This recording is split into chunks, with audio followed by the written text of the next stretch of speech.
This happened in 2008 when I was 9 years old. I lived in a townhouse community where each road had two sides of homes. In between the backs of the houses, there was a back road with alleyways that went in between each building section. I lived on the edge of one of these, and my town home was on one of the alleyways.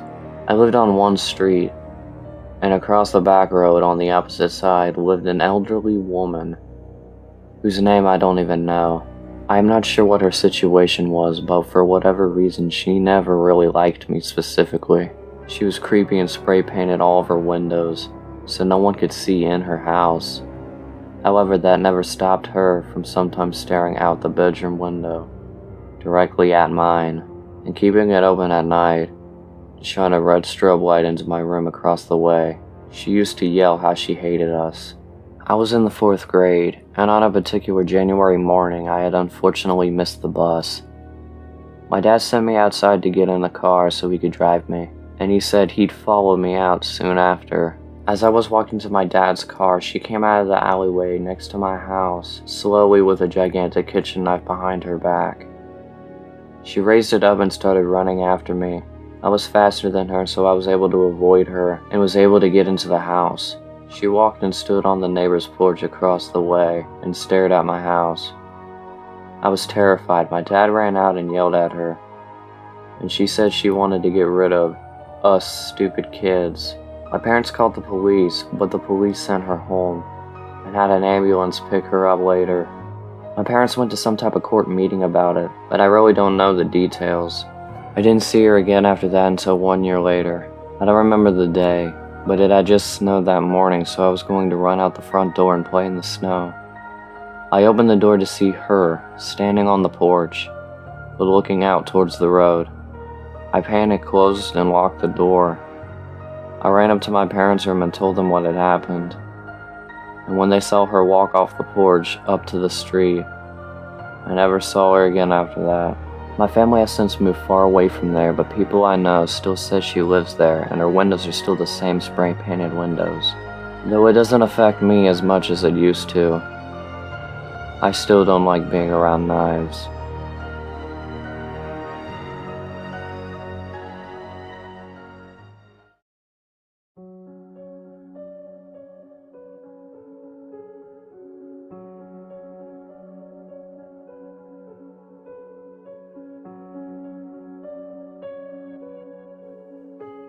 So as I lay here and think about my past, from being a little kid to a young teenager, I've started to recall all the weird things that have happened in my life.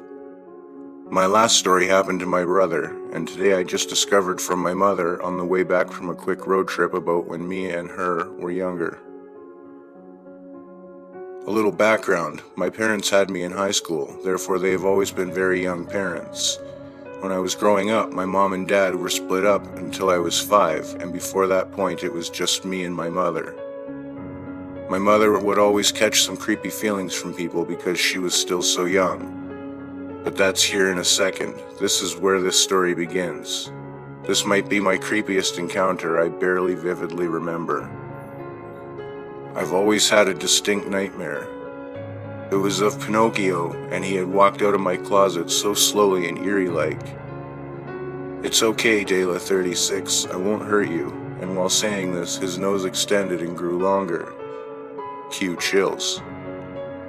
I screamed and ran into my mother's room, where I then fell asleep. This is all I used to remember, but now this is what really happened. My mother had moved from place to place because she had tried to escape a deadly stalker that terrorized her for a very long time. He had almost killed her from a time before. I stayed the weekend with my dad. And this is what seemed to buy her some time from escaping the haunting of this man's determination. In the dream that I remember, this man found our new location and actually hid in my bedroom for 12 hours until we went to sleep. He walked out of my closet to attack my mom, and that's when I woke up, thinking it's a dream or Pinocchio. He told me he wasn't going to hurt me, and I saw the knife being drawn from his jeans. The shine distinctively struck my eye. That's when I screamed and ran into my mother's room. Thankfully, she had a .45 pistol aiming at him as we waited for the cops to come. He was arrested and sentenced to prison for attempted murder. For me, my mother took me to a psychiatrist for a few years, in which he helped me completely shut out the incident in my mind and characterize it as a dream, and that the man was actually Pinocchio. After tearfully talking with my mom, it all came back to me, the fear, the amount of absolute terror that I felt. The mirage of this dream was over, but the reality was so creepy, and I felt that I needed to share this experience. I will keep on thinking about all the crazy stuff that's happened to me and keep you guys entertained with all of my anguish and fear.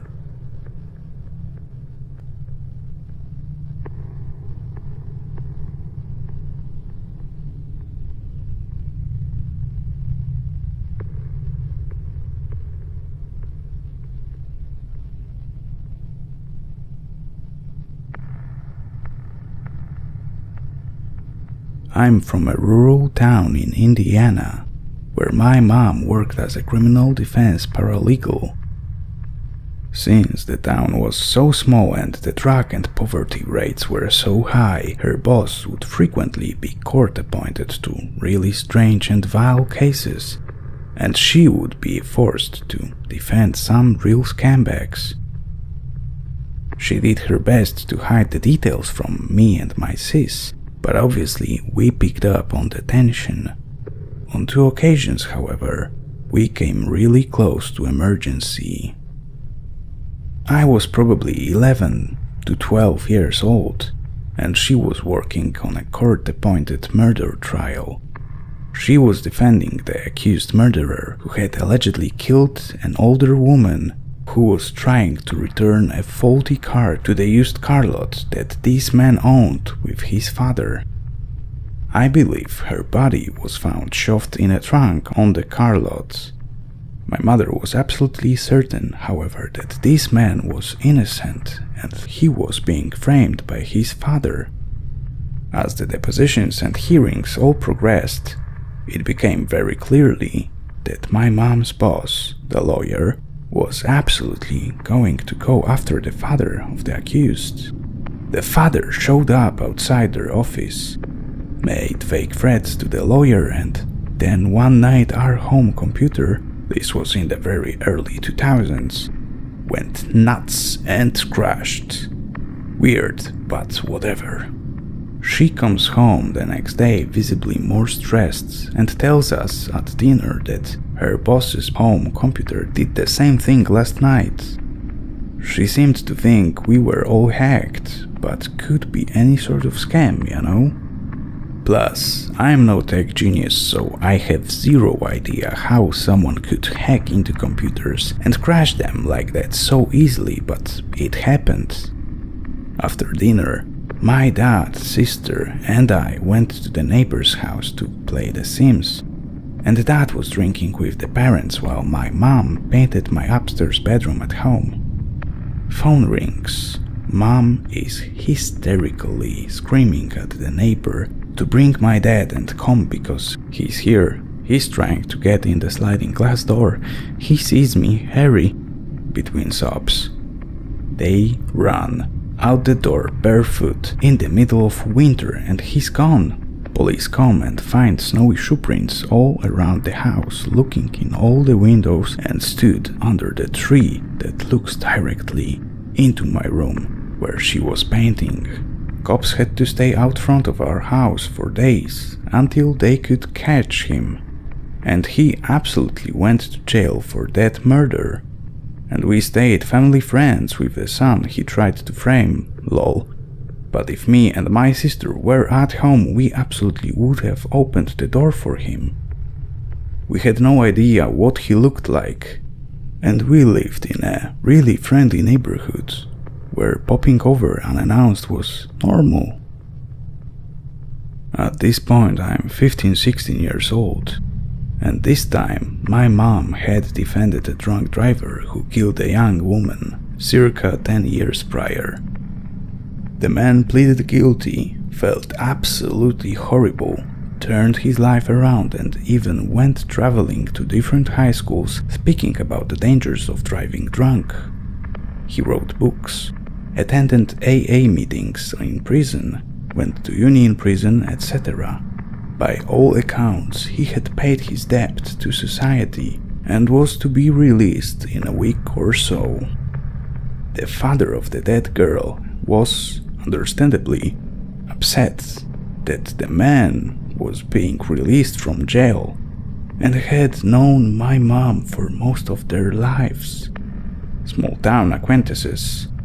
This dad was also notoriously unstable and loved himself some meth.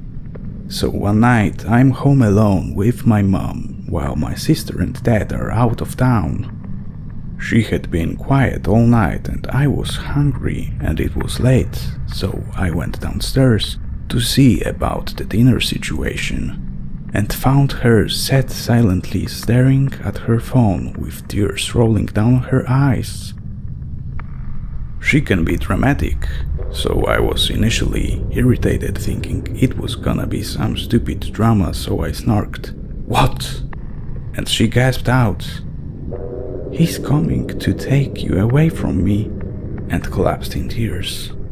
What? I fly down the rest of the stairs, snatch the phone, and read the message chain. He said that he knew she was alone in the house with her oldest son. He wanted her to know how it felt to lose her oldest child. He sent a picture of a handgun on the center console of his car and our address typed out below. The messages had been sent over the last 20 minutes, and this realization hit me in the stomach so hard I almost vomited. He was on his way to kill me. How far away could he be? Why is she just fucking sitting here?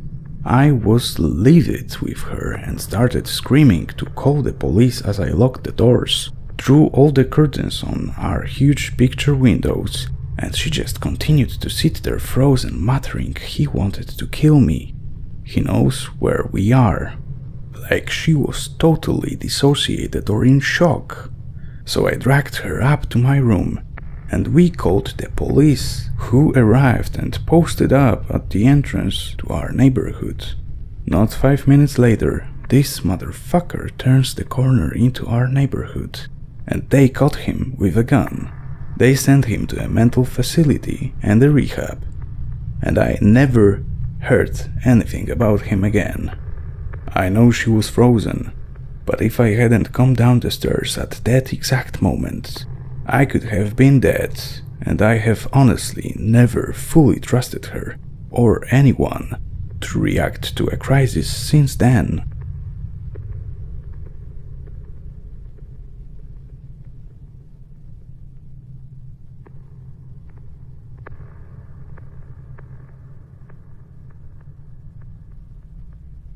So to preface the story, this happened to me in my freshman year in high school. At that time, I was a 6-foot, 290-pound black 16-year-old, so being abducted was the absolute last thing I ever thought I would have to deal with. So every day I would walk home from school at around 3 o'clock and get to my house around 3:30 since I lived pretty close to the school. As I'm walking home, I see this absolutely beautiful black lab walking around the cul-de-sac I passed through to get home.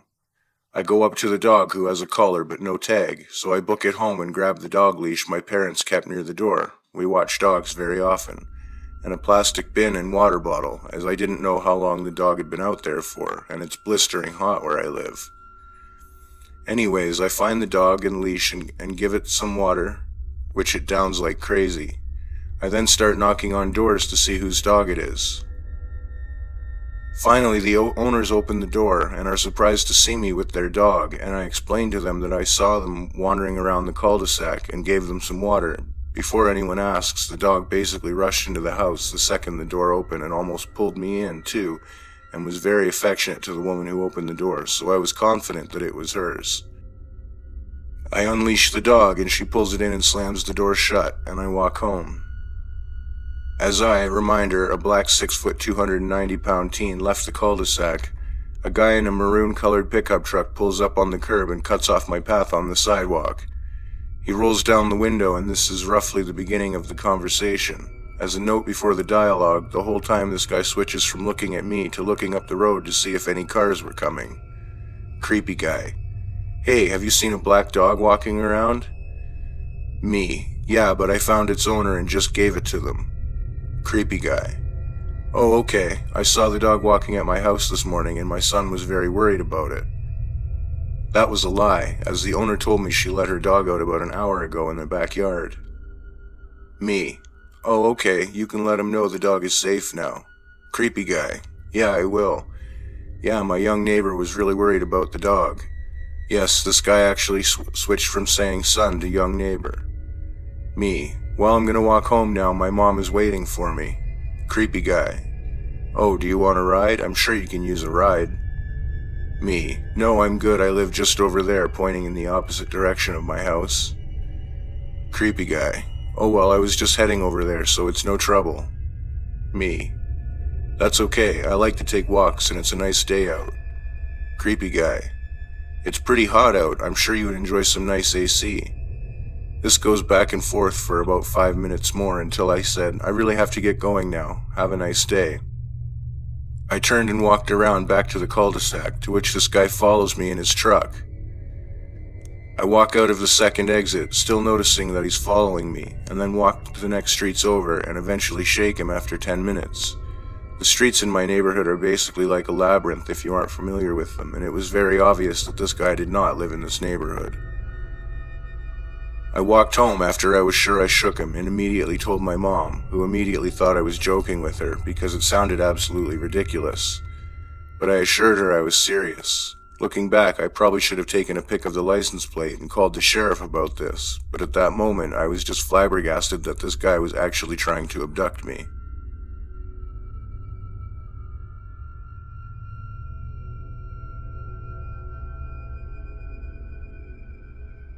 This happened to me in the summer of 2015. I was dating a guy who lived in the city, and I was living at home at the time in the suburbs. Neither of us had a car, and since I lived at home with my bedroom right next to my grandma's, I always went to him. I take the subway to this place every week and stay for a couple days I had off of work.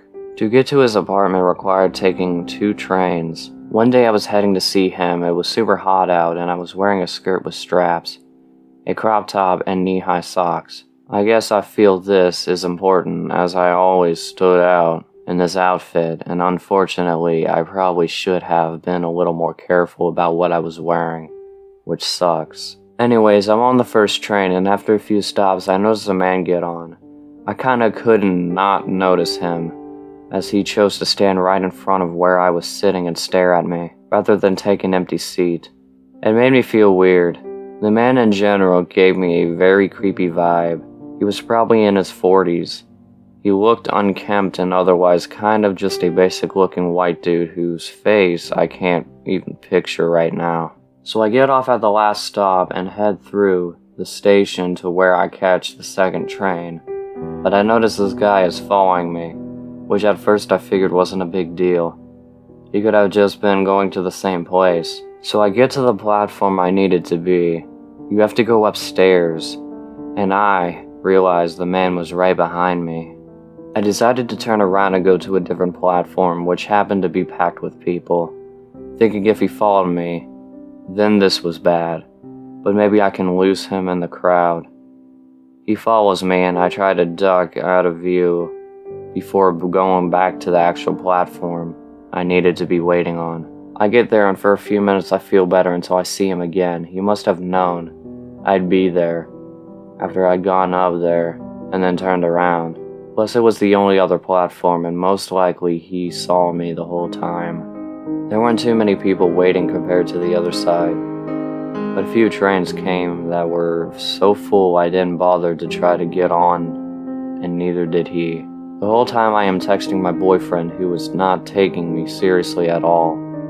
I asked him to at least meet me at the station when I got to the stop by his apartment, which is a 5-minute walk, and he was being reluctant but agreed finally. At this point I'm still waiting for the train. One comes that is very full. I'm getting restless, so I want to get to a safe place, so I squeeze on, and so does the man right next to me with his arm over me. I decided that even with all these people around, I'm not safe, so right before the doors close, I hop off and the train leaves with the guy on it staring at me as it pulls away. I waited for a few more trains to come and go, worried the guy would be waiting for me at the next stop or something. I got on a train finally, paying attention to everyone who came and go on each stop. He never did come back, and I made it to my stop, greeted by my boyfriend who seemed put out by having to walk over. He's an ex-boyfriend now and was generally kinda shitty. I'm really proud of myself for getting off the train at the last second. I don't know how much danger I was in, but I know that the man was following me and definitely wasn't for a wholesome reason. And despite being in public, I feel like if he really tried anything, no one would have done shit, and I am very small and not a strong person.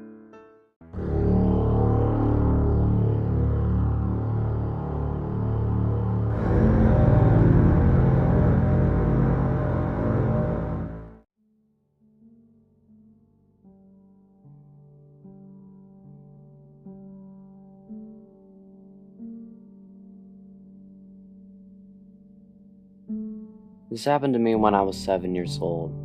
I come from a middle-class family in a developing country and went to school around 6 kilometers from my house, usually in the school bus. One day the school bus broke down while I was at school. Not very unusual, but they couldn't find an alternative. So they called the parents, asking them to pick the kids up from school, usually at 4 p.m. My dad was at work and couldn't come, and my mom didn't have any means to pick me up.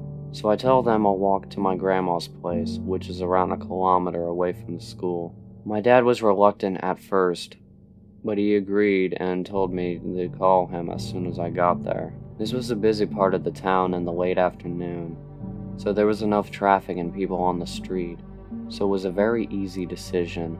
As I was walking alone, a random car slows down. The driver waves to me to stop and parks his car on the side of the road. He was dressed decently and owned a car that was rare back then, and he looked like a kind person too. He approached me and started speaking to me. He says he knows the bus broke down, and my dad sent him to pick me up. He knew my name, my parents' name, and the fact that I was going to my grandmother's place. He said it's no trouble for him. I could get in the car and he's heading in that direction anyway. At this point, something didn't sit right and I told him I'd rather walk back, and he's welcome to walk with me, leaving his car there. He was visibly upset and started insisting. That's when people on the street started looking at us, because I was backing away from him. I was dressed in my school uniform, mind you. He swears something under his breath, and boards his car and goes away. I reach my grandparents' house, call my dad, and ask him who was the person that he sent. He starts freaking out, leaves work and gets home immediately. I describe the man and nobody knows him. We reach out to the school to see if they informed anyone outside that the bus broke down. We still don't know who the person was. I can't imagine what would have happened if I got in the car. Kidnapping for ransom was common in the area, and I'm very glad my parents consistently told me to be wary of strangers. Whoever the man was, and whatever his intentions, let's not meet again.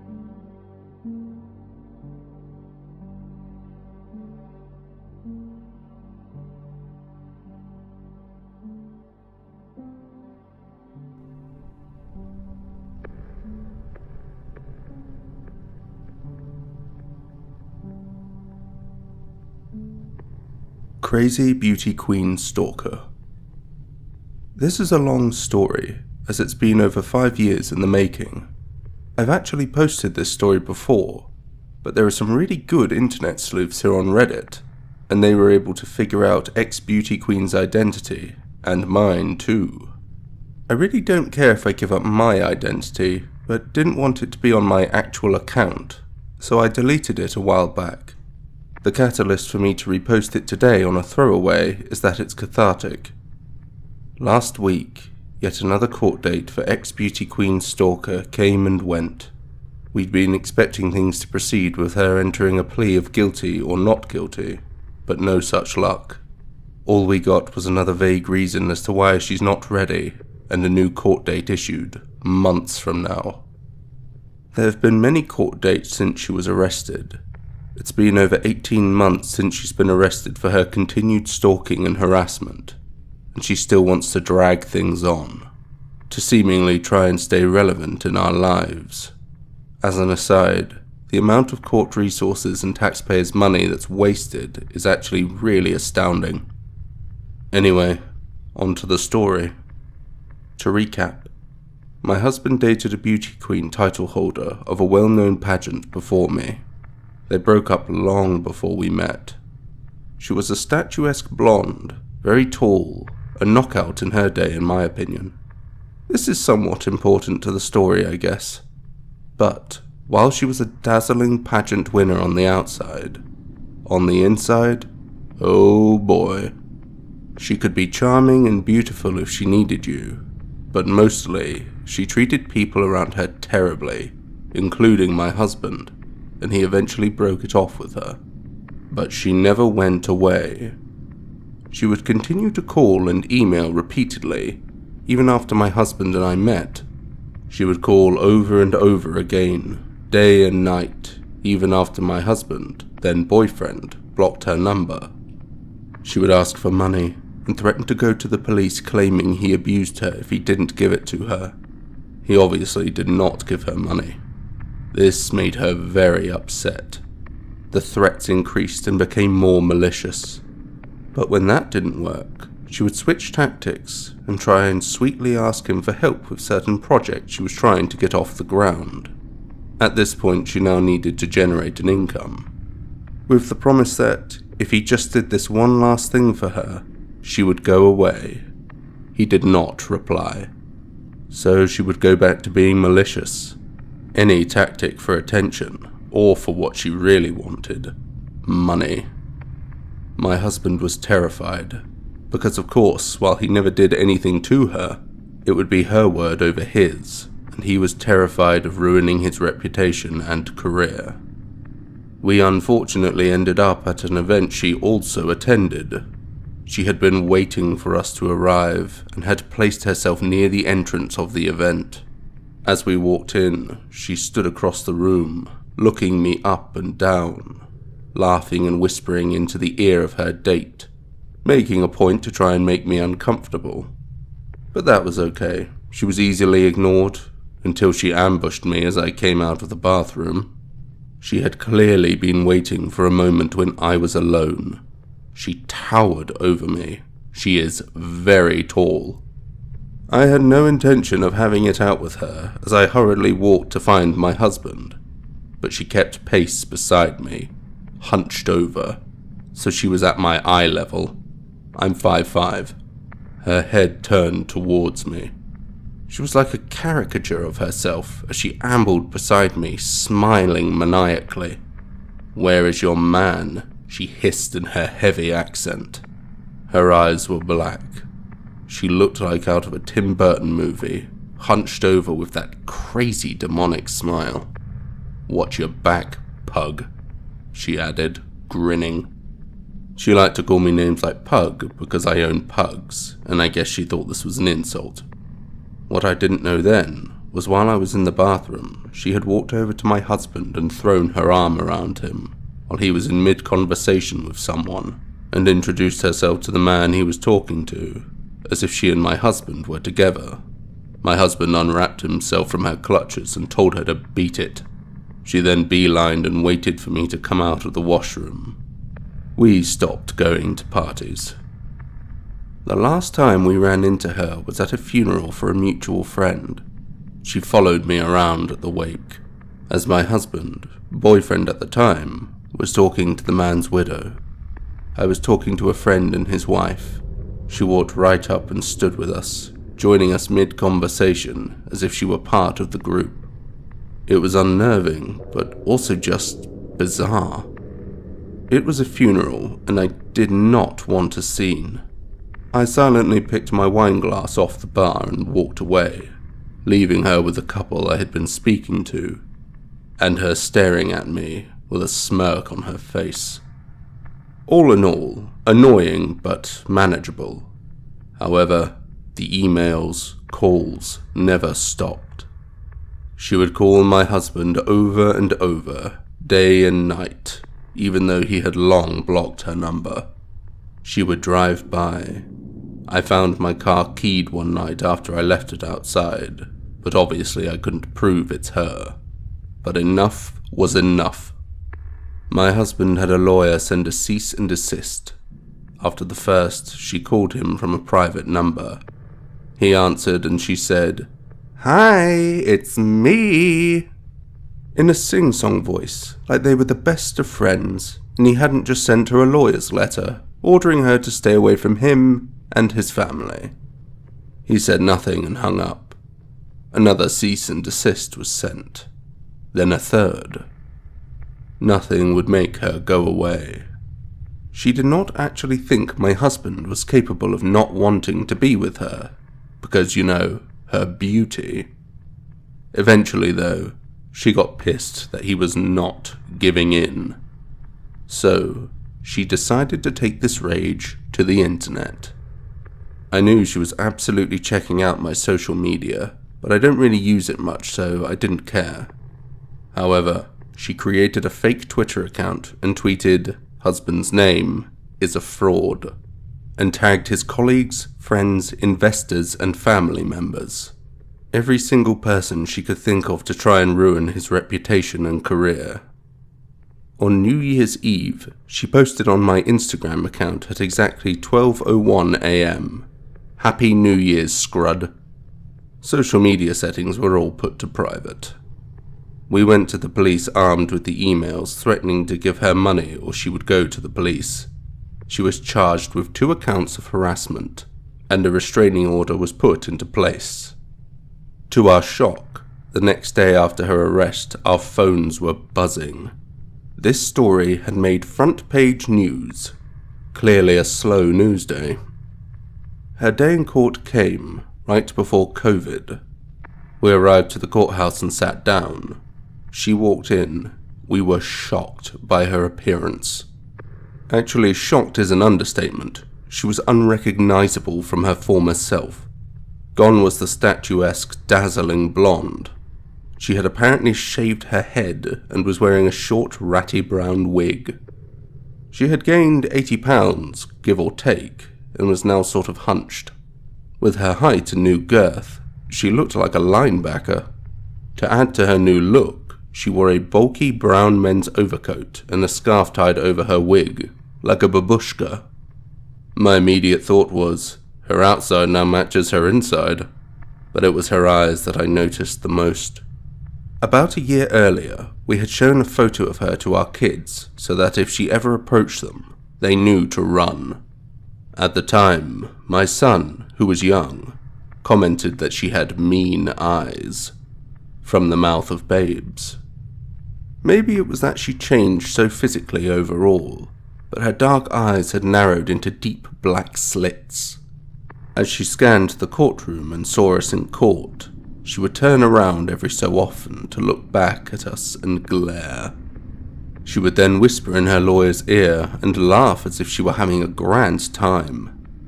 She had a pair of big, round, cheap sunglasses that she would put on and take off intermittently. When she addressed the judge, she put them on, and he asked her to remove them. We thought she was putting on a brave face and treating it all like a joke, but we were about to find out that getting arrested wouldn't slow her down. The restraining order didn't seem to faze her at all. If anything, it angered her more. From then on, every day, night and day, she would post from multiple fake social media accounts, posting photos of myself, of my husband. She would put up my husband's photo with the caption, "pedophile," or terrible names that included racist and transphobic comments and captions. To give you a slight idea, she posted altered pictures of my husband, photoshopped to look like he was wearing heavy makeup, and referring to him as a pre-op transgender. She posted altered and unflattering photos of myself. She called me old, ugly. Those are the G-rated ones. Listen, I'm no beauty queen myself. The name calling, while obsessive and gross, wasn't what bothered me the most. Although I'm not going to lie, seeing hundreds of photos of myself on her fake Twitter account calling me ugly and obsessively pointing out every single perceived flaw did succeed in getting me down at times. Why did I keep looking? Because it was like getting a glimpse into her unraveling or unraveled mind, just in case it was a clue of what she was capable or thinking of doing next.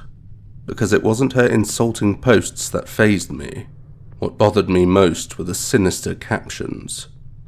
"Keep an eye on your kids, because I be watching." Or, "Why don't you plant some flowers in your front yard?" Or, "Be good to your kids, because you never know what could happen. How was your Uber Eats order?" She would post pictures of me with an arrow directed to my head, which I perceived to be a gun to my head. She posted pictures of my husband's workplace, which she was not allowed to be within 2 blocks of, in accordance to the restraining order. But the police said this could just be a picture she took from the internet. She posted Agatha Christie quotes like, "Every killer is usually someone you know well," or "Your end is near." Her Twitter profile banner picture was taken from a movie poster and said, "Stalker," like she was in on the joke. We called the police again, but they said there wasn't anything they could do since she didn't explicitly tag us. I took screenshots of everything. Many of her posts were nonsensical, but most were photos posted of us on this fake account, all altered with derogatory or ominous captions. But we couldn't get her shut down.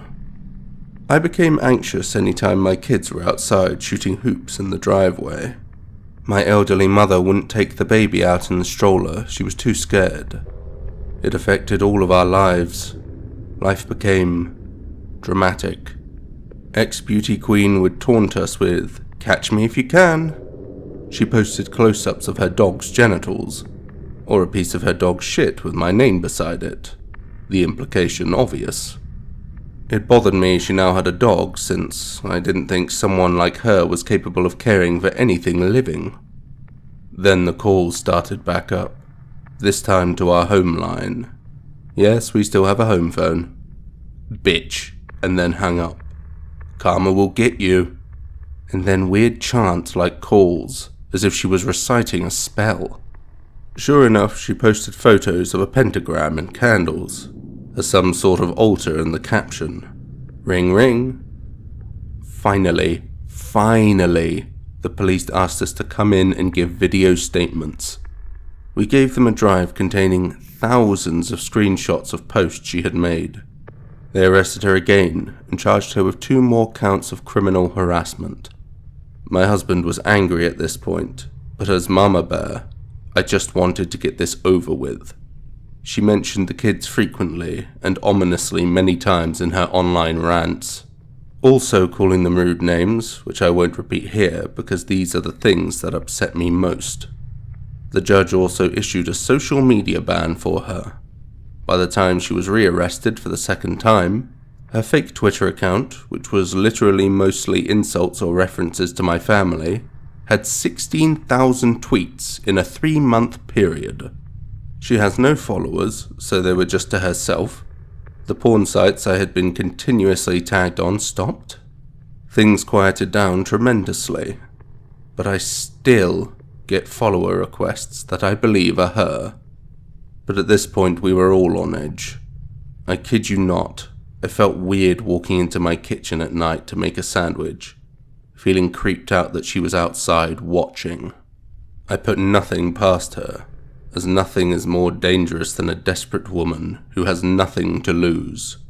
Which, by the way, was one of the quotes she posted. I don't know what is wrong with her. I believe, from what I've researched, she is a malignant narcissist. Perhaps some other mental issues at play here.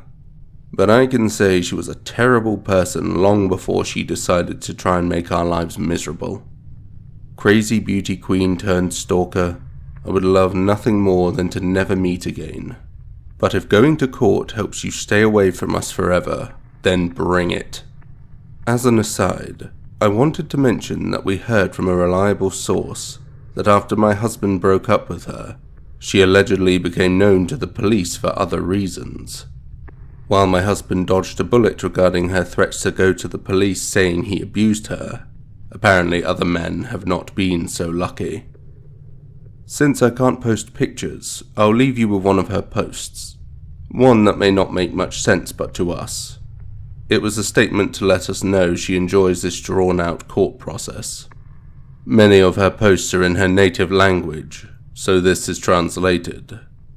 Violent women, and the cruelest, never answer questions. They like to continue the misunderstanding indefinitely, so I seek to contact people only in order to torment them. My cruelty is my last attachment to the world, and my last chic.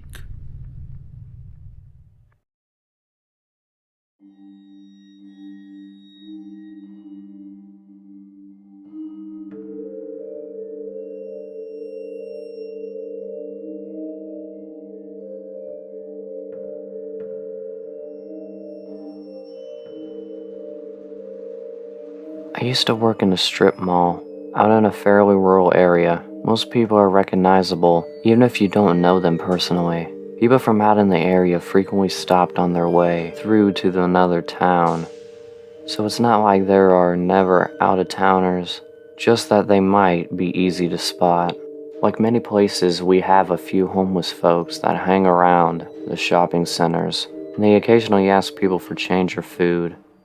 It can be a nuisance, but the folks that work at the shops kind of keep an eye on them to keep track of how they're doing. There's this one guy, let's call him Shane, that over the course of years has slowly gotten in worse and worse shape. He would be filthy and clearly not doing well mentally, and was usually intoxicated. He always had several layers of clothing, and the pants that he wore on the outside of his other pants always be sagging, making it harder for him to walk. He'd go missing for days and then show up again. We'd wonder what happened to Shane, and ask around a bit, and a few days later he'd appear again. He was always so dirty. I wish that there was a way that we could get him some help, but I didn't really know what to do. One day I was out in a major city that is about 80 or so miles away from where I work. I happened to see a very well-dressed and well-groomed gentleman that looked exactly like Shane, but at that moment I figured my eyes were just deceiving me. This guy has an expensive-looking shoulder bag, a new iPhone, and an Apple Watch. We were both in line at a popular food truck, and it was usually a long wait to order food. Most people just minded their own business and scrolled through their phones while waiting. This guy, on the other hand, is staring daggers at me. I keep avoiding looking that way, but I keep glancing to see if he's still there. And at the same time, I want to look at him because I'm so curious about how much he looks like Shane. I glance his way, and I have to stumble because he's practically right up against me. He has such intense eyes. He sort of whispers to me, but really intensely, and tells me he knows where I'm from and what shop I work at.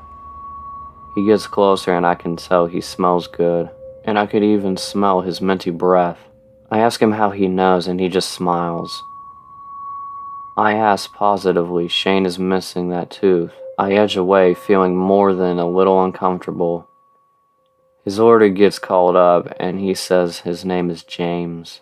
The next few days I don't see Shane anywhere around the shopping center, and I ask around and no one has seen him for days. Someone says they hope he's okay. Another person shrugs and says they wish they could do something to help him.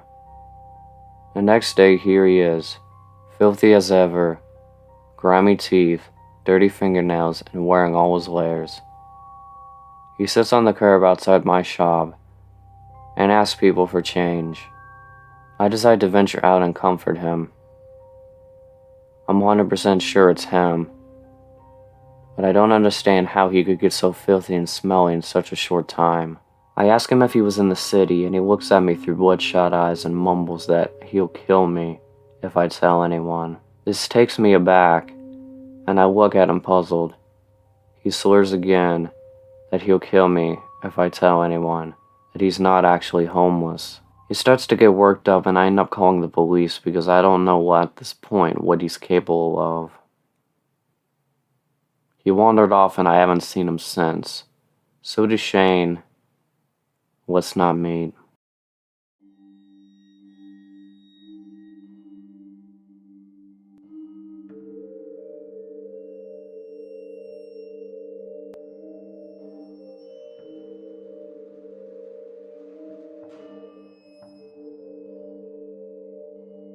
When I was 16, I started working at a movie theater in town. One of our regulars was a middle-aged man who was always a little too friendly. The topic stayed tame, if a bit too personal for my liking. Like how I was doing in school, or if I wanted a boyfriend. Still, he felt off somehow. One night I decided to search the sex offender website for my town. Lo and behold, he was there. He had been caught for soliciting minors and assault. So yeah, trust those alarm bells, guys. They're there for a reason.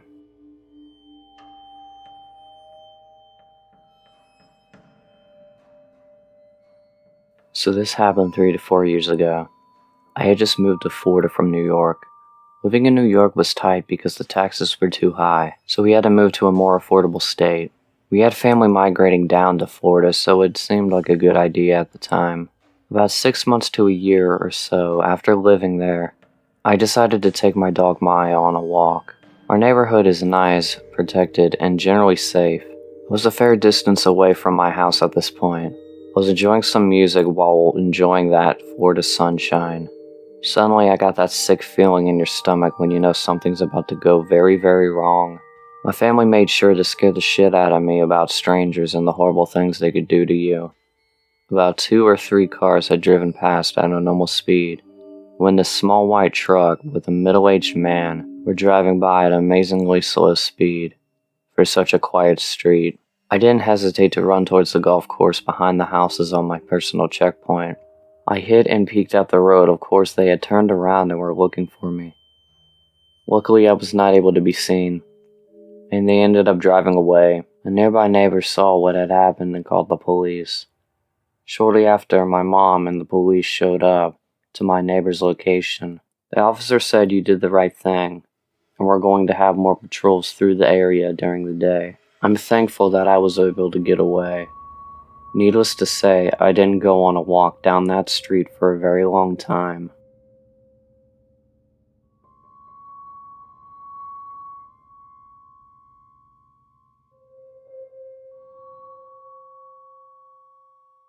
So when I was young, I used to go trick-or-treating with my family. And one year in my town, there was this house that never gave out candy, but for some reason it was this year. But we had a babysitter, and there was a long line, so we didn't go to that house. So as we were trick-or-treating and it started to get cold and dark, we went home. As we were on the way home, I saw cops zoom down the street. I did not think much about it, because there was always cops going down the street. When I got home and was getting ready for bed, my parents had the news on, and I was nosy and wanted to see what they were watching. And on the news was that house that never gave out candy. And the news reporter said, the cops just broke down the door to so-and-so's house to find a horrible sight. There were dead people and body parts. They had a few families on the screen because the kids had noticed how heavy their bags were. They opened their bags to find human remains. And I will never forget that year.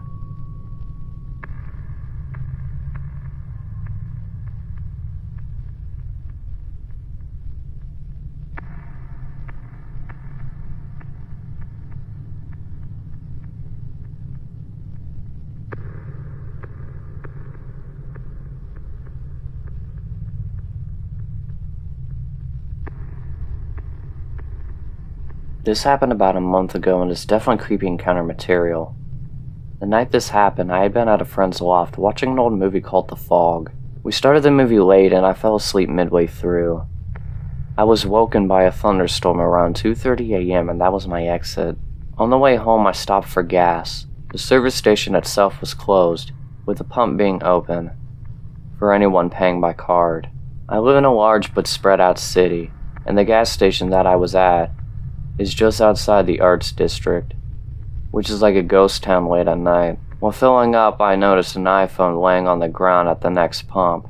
with no one around for miles, and being the snoop I can be, I decided to pick up the phone and take it with me for further inspection. I figured somebody could call it and I could locate the owner that way, and if not, then I would return it to the gas station the next day when they would be an attendant on duty. When driving home, I started snooping through the phone. Surprisingly, the phone was almost fully charged and there was no passcode set. I thought it was strange that the phone wasn't locked, but not strange enough to give it more than a second thought. Of course, I went straight to the photos, and what I found wasn't what I expected. I think there were around 50 pictures on the phone. All of the pictures, for the exception of 2, were candid photos of a young guy around my age in the various locations, with at least 10 to 15 of those photos being of him apparently working at a Target, and maybe 5 of them were being taken from the arts district where I just came from. The 2 pictures that weren't of this guy were selfies of a man whose face was seemingly disfigured by what appeared to be burns. They weren't terrible burns, but they definitely made the man look scary, and seeing him staring back at me in those pictures really spooked me.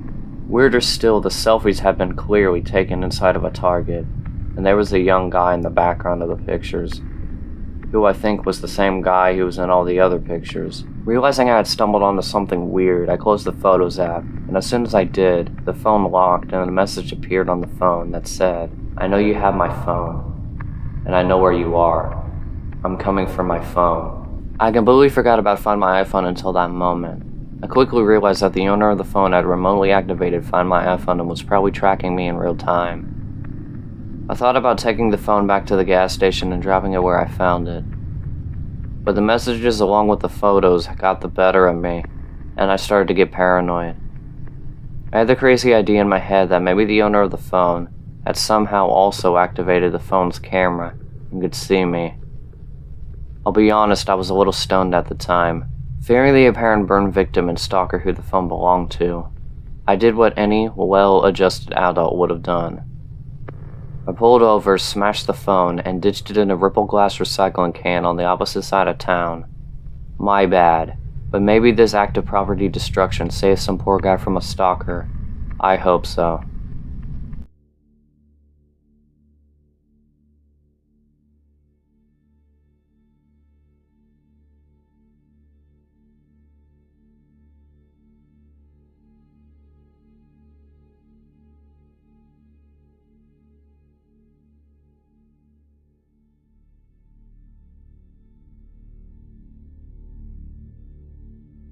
My ex-wife had several weird experiences. I'll just relate this one. I'm at work one day when she calls me out of the blue. We were still married at the time. She usually did not call me during the day because she worked the night shift. She tells me to call my friend Danny and make sure him and his family are okay. When I ask her why, she tells me that she had a dream but can't remember it, but that I should call Danny and make sure he's okay. So I call Danny and check with him. I tell him about my wife's dream. He's mildly amused and tells me that his family and him are fine, and thank my wife for her concern. I call her back and let her know all is well. She's very dubious when she hears the news. I found out later that within a half an hour of my call to Danny, he got another call from his uncle in Florida to tell him that Danny's son had just hung himself.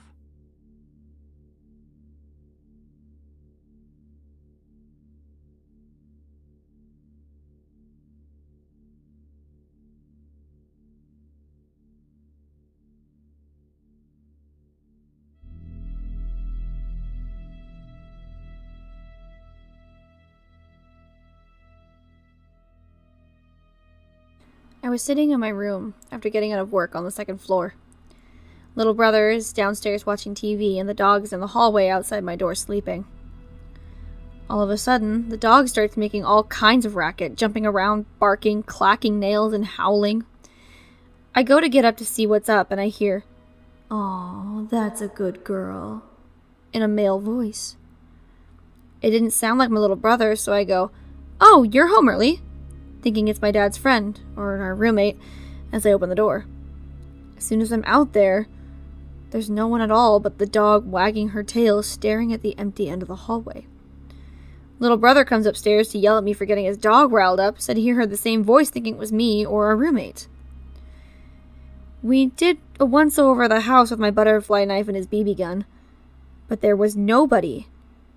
It still gives me the spooks to this day.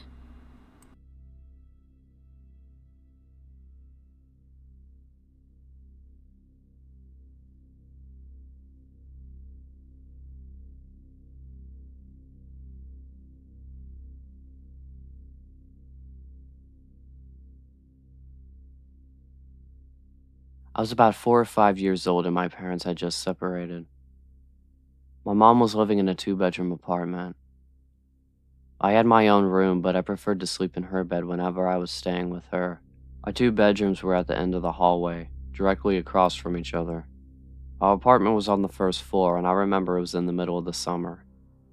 And my mom had a window open in her room, which was directly behind the bed above the headboard. Anyways, I woke up in the middle of the night and remember sitting up and seeing our cat was sitting in the doorframe of my mom's room. Her door was open and you could partially see into my bedroom. This was strange because our cat was typically in bed with us. As I was watching him, he walked into my bedroom and meowed. I turned to face my mom and wake her up. In the 3 or 4 seconds it took her to wake up and ask me what was wrong, we both looked back up at the doorframe. And there was a man standing in my open door making his way out of my bedroom. I still don't know how she managed to do it so quickly, but my mother proceeded to pick me up and literally throw me out of the screen window.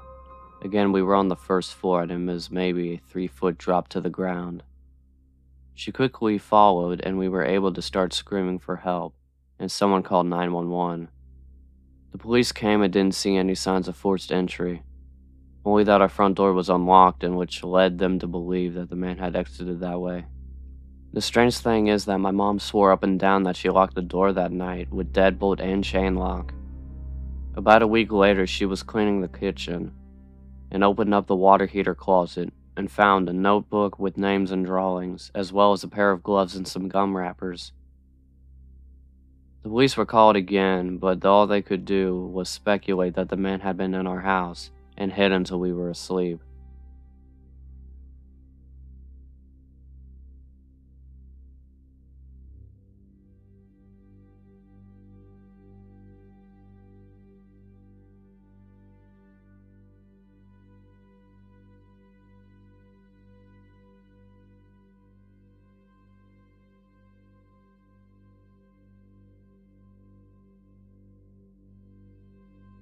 A few years ago, I was home alone at nighttime. I was watching TV in the living room when I heard the doorbell ring. Whenever I hear the doorbell ring, especially when I'm home alone, I'm cautious to answer it. I walk up to the peephole without turning on the porch light, so they don't know if anyone is actually home or not, and look through. It's really dark, but I can see a small figure, more like a black blob. I don't know its definite shape, and it had to be around 3 or 4 feet, doing like a dancing motion, dipping down and oscillating its arms outward. Think of a person moving their arms like wings gracefully. It was dark outside, but this figure was more opaque, so I could see this going on. After a few seconds, I stopped looking through the peephole because it was just too freaky to look at. I regained some courage and looked back through, and whatever it was gone. To this day, I still don't know what it was, and I still get freaked out about it.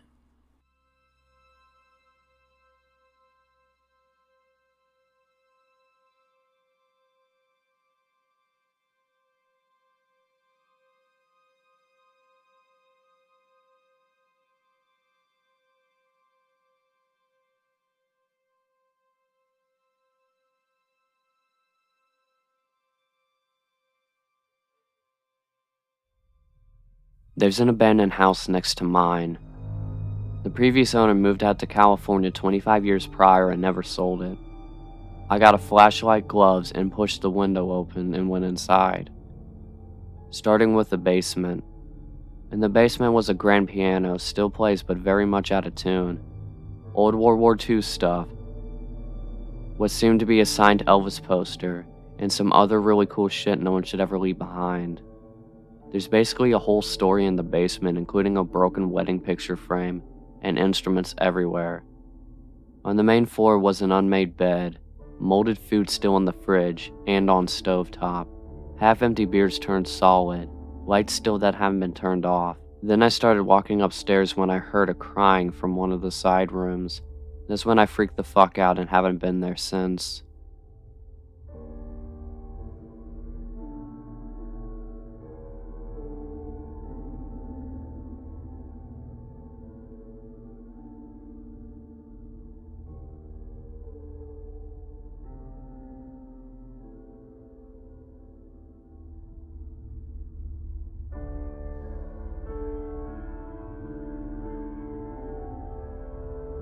This is the late 80s, early 90s.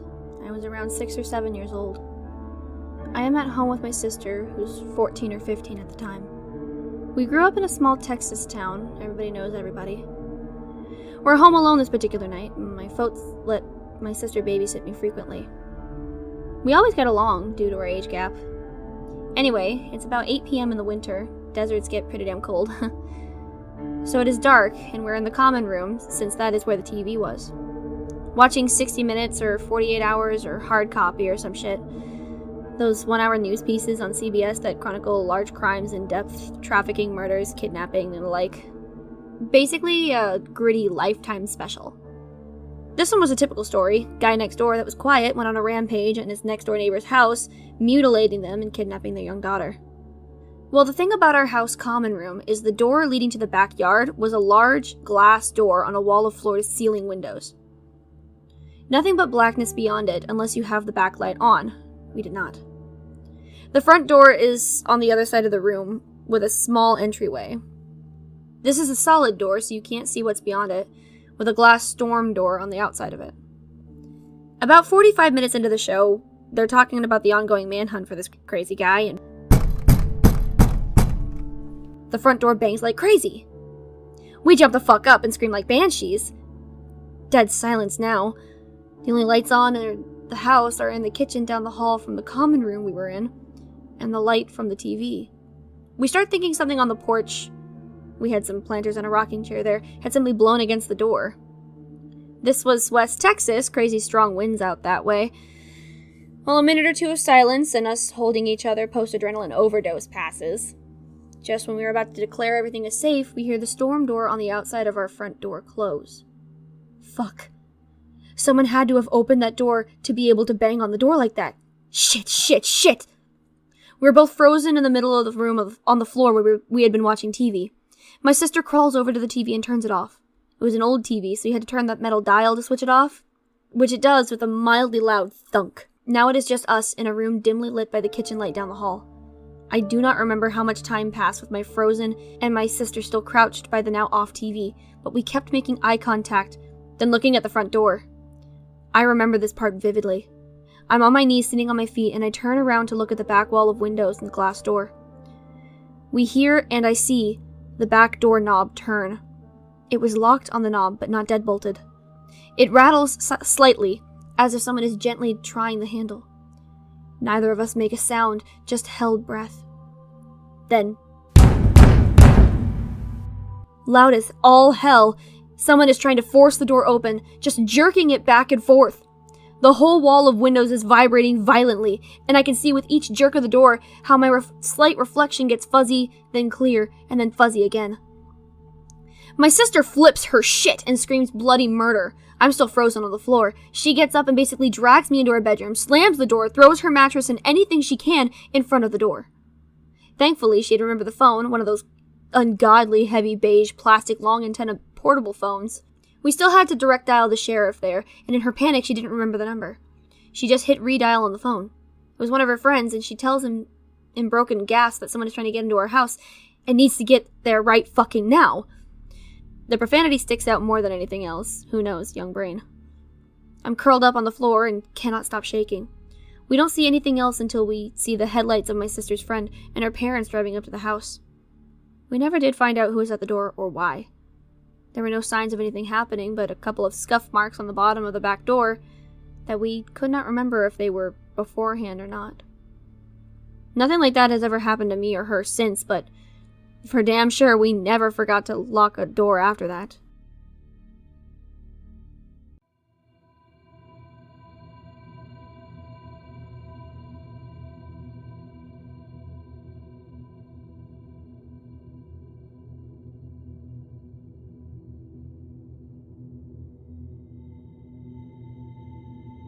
A little background. I work summers as a camp counselor in the northern parts of Ontario, Canada.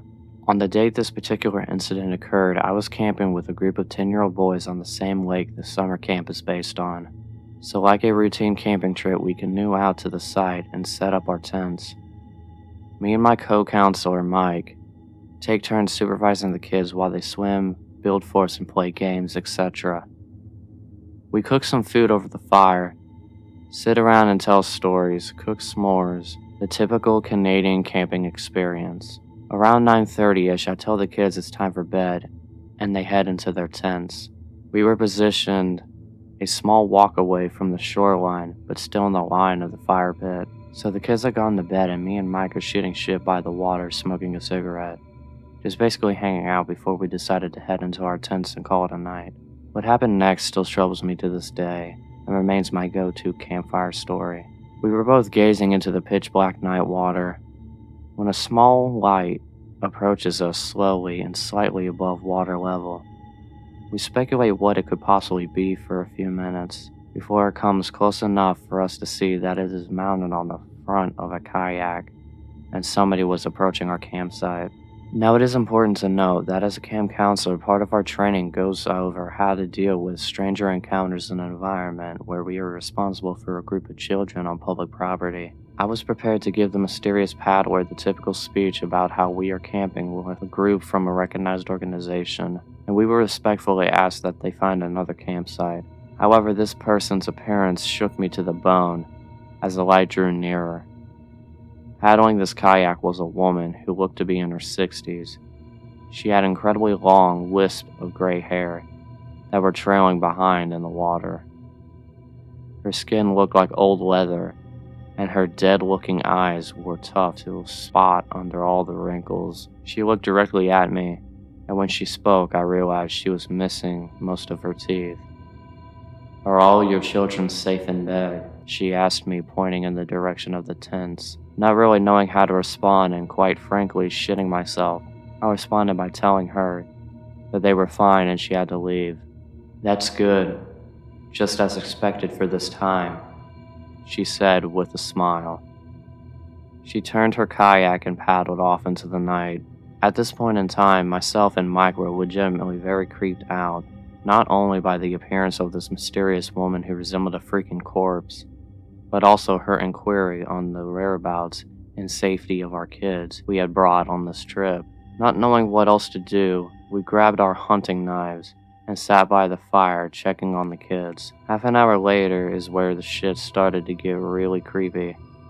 Across the lake, a female counselor was leading another trip, the same age group. She sent me a text which read something along the lines of, "Hey Sean, stop screwing around with us. This isn't funny. My kids are really creeped out." I instantly called her and let her know I had just seen somebody near my campsite that seemed eerie, and that I was not trying to play a joke. Apparently one of their kids had opened their tents to take a piss and seen a woman with long hair standing with her arms open towards them from near the shoreline.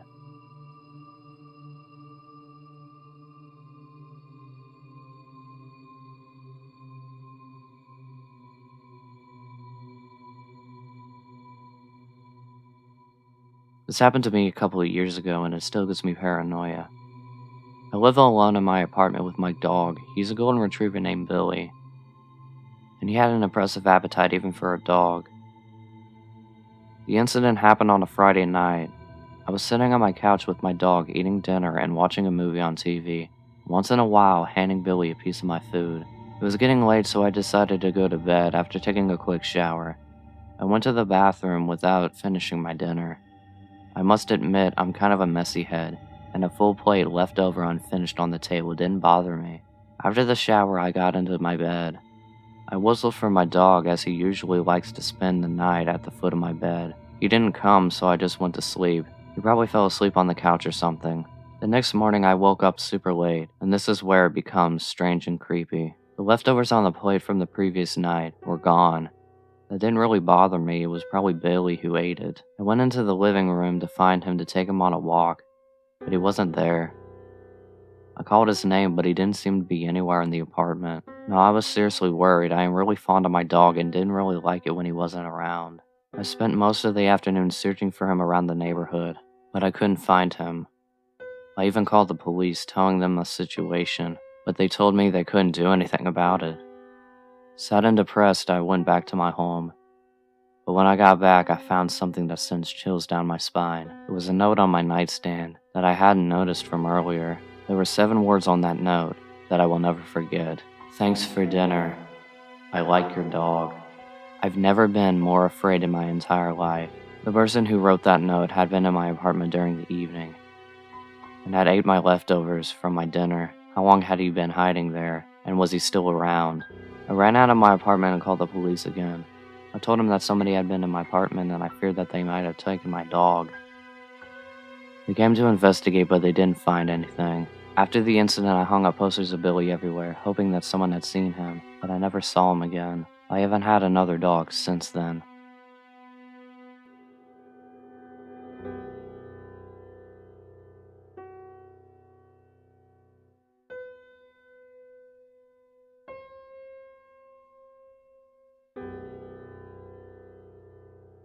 A few months ago, I was at a local coin laundromat. I went late because I had been studying around 10 p.m. The laundromat is pretty small, closer to the edge of the beach town I live in. The town is pretty well known for drifters and people experiencing homelessness. Most people are friendly, and there was a lot of drug use, but I've never really felt scared. Everything was fine until I went to move my laundry to the dryer. I was listening to music on my headphones, but not super loudly. Suddenly, I just got this feeling that somebody was watching me. I really can't explain it. I just felt the presence. I turned around and there was a man standing just a few feet away from me.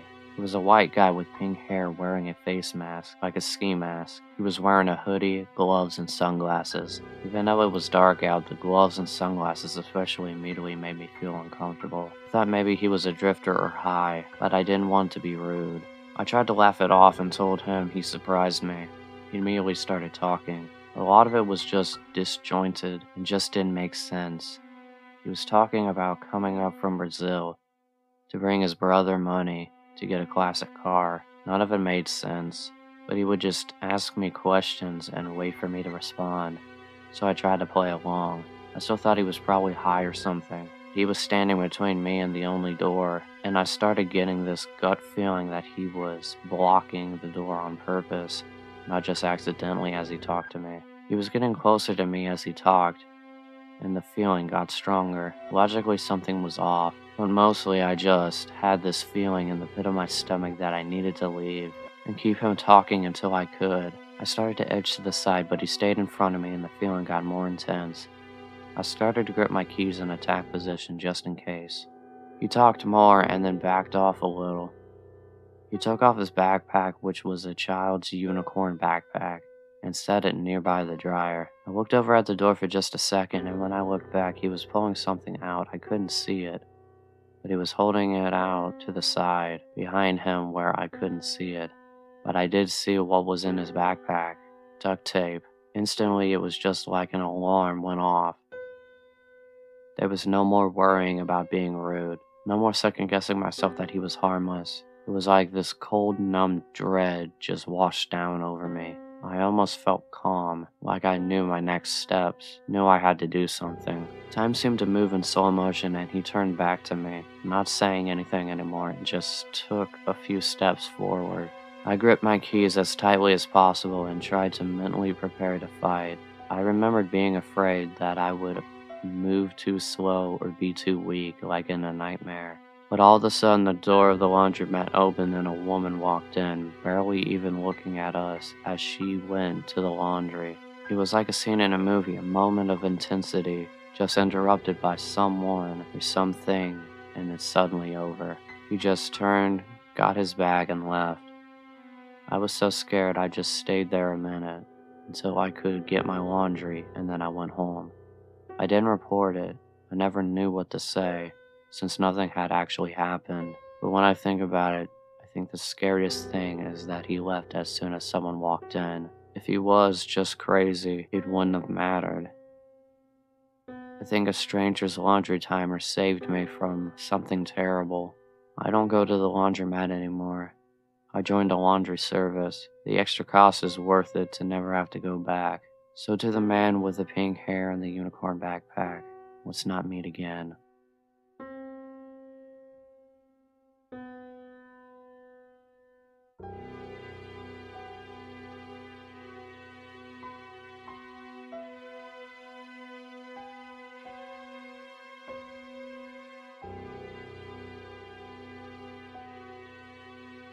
This is a popular story with my family and most of my friends. Amanda is my brother's girlfriend at the time of this story. She was looking for her first apartment and was moving out of her parents' house. Her and my brother didn't want to move in together since they've only been dating for a few months, so she opted instead to search for a roommate online. Browsing Craigslist, she found an ad titled something like "Roommate Wanted, Females Only." This sort of thing was common since the area she was looking in was mostly young professionals. The listing was for a room in a house that was for about $220 a month, which was quite cheap compared to most of the places listed on the site. The occupant listed herself as a 23-year-old college student that wasn't comfortable with living with any males. The other roommate would have their own room and attached bathroom. So far, Amanda was into this place. However, the listing only had a single photo from outside the property. Amanda sent an email wanting to meet the occupant and tour the house. Within 30 minutes, she received an email back with all the details and times to stop by. The girl worked late hours and wanted Amanda to stop by 8 p.m. When Amanda arrives, there's a handwritten note on the front door saying, "Door broken, use back door."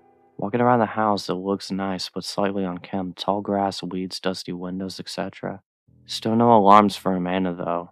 When she knocks on the back door, an older man opens the door. At first, Amanda thought she had the wrong house, but the man reassures her and says that the occupant was out and he was the landlord.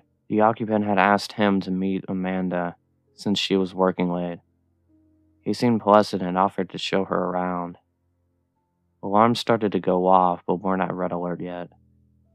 First, the man was clearly in his 40s, unshaven, and looked like he lived in his car. Also, only the kitchen light was on. As they walked around the house, Amanda noticed one huge red flag. No furniture, nothing.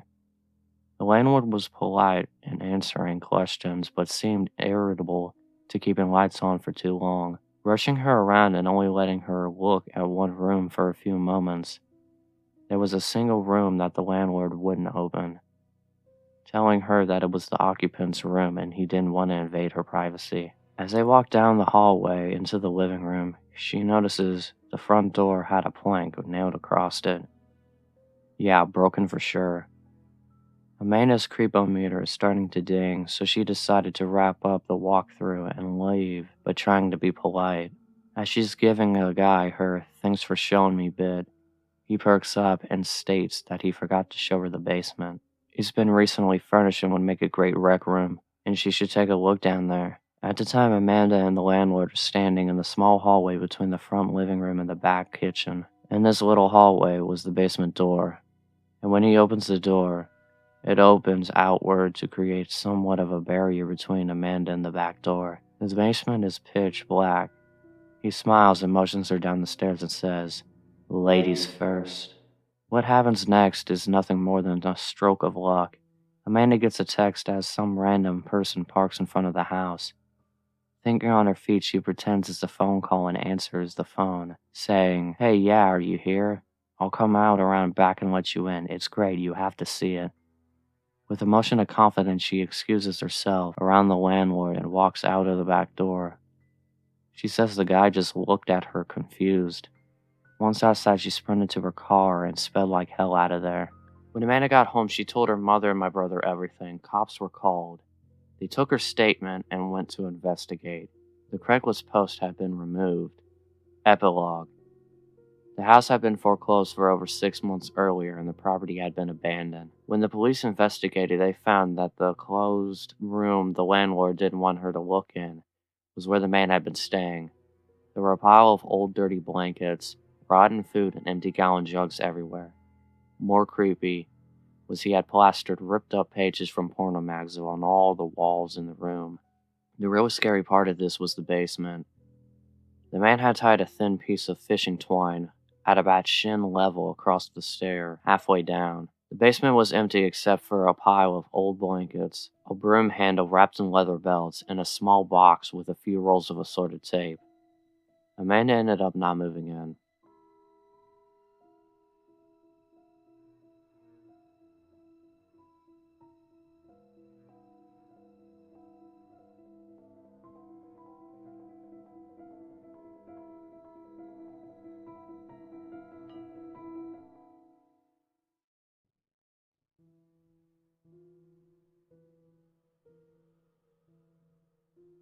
My dad and I went hiking a few days ago. My dad is a waterfall fanatic, and he wants to see as many as possible. So he and I are hiking along a very pretty trail. We're hiking along a river, it's flowing nicely, there's mountains all around us. The trail is weaving around big, beautiful boulders. I'm hiking at most 30 feet ahead of him, looking for a spot to stop and have a sit picnic lunch. And as I rounded a blind curve in the trail, I just freeze. Sitting on a stump maybe 10 feet off the right side of the trail is a guy. He's wearing one of those colorful Baja hoodies with the hood up and a half mask with bunny ears. He sees me and stands right up as my dad rounds the corner.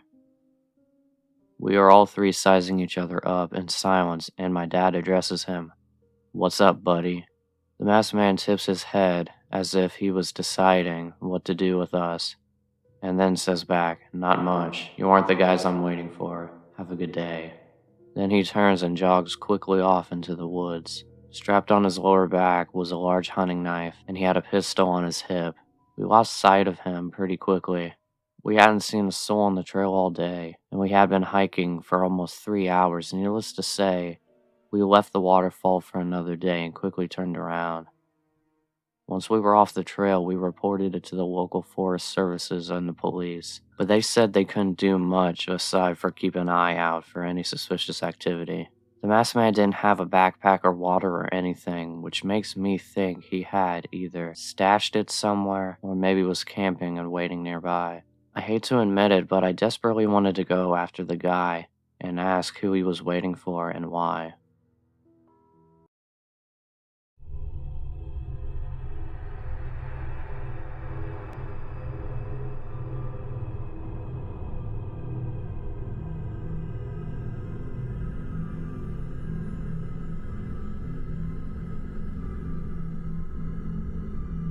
My sister and I were playing outside when we were younger, and an elderly couple was walking by our yard.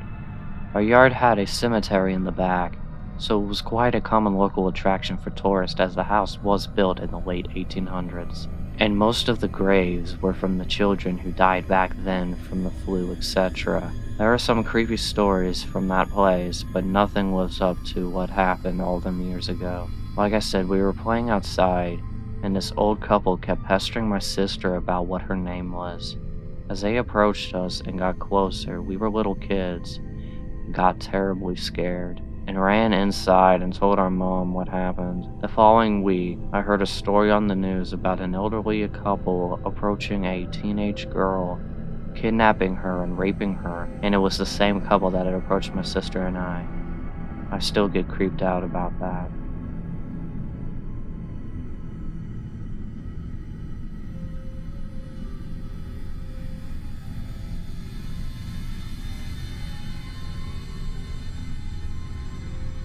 My family went on a vacation. I was sitting in my living room playing Xbox when I heard a noise outside. I paused my game I was playing to hear a car horn blaring. Please note, I live in the middle of the country.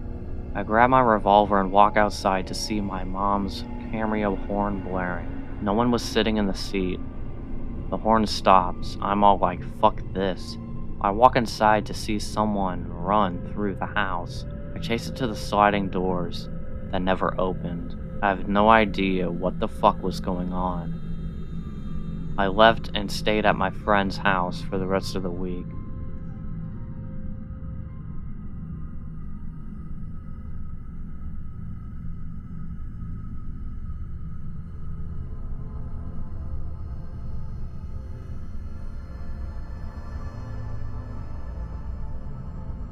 So, I work in the service industry. beauty, body, etc. A few years ago, there was a very strange, very creepy client who came in for a series of treatments, which meant me and 3 other girls would see him several times a week. He would come in for the latest appointment possible, bring weird books about lucid dreaming, and strip down to absolutely nothing but a towel over his junk, even though his treatment did not require him being nude. We all agreed he was a complete weirdo, and after a few weeks we were free from his crazy ass. Fast forward to this past winter. He calls in out of the blue, says he wants to start these treatments again. I begged my boss not to have him come in, but there wasn't really a reason not to have him. Plus, he's in his early 20s, rich kid, who will spend all of his mom's money.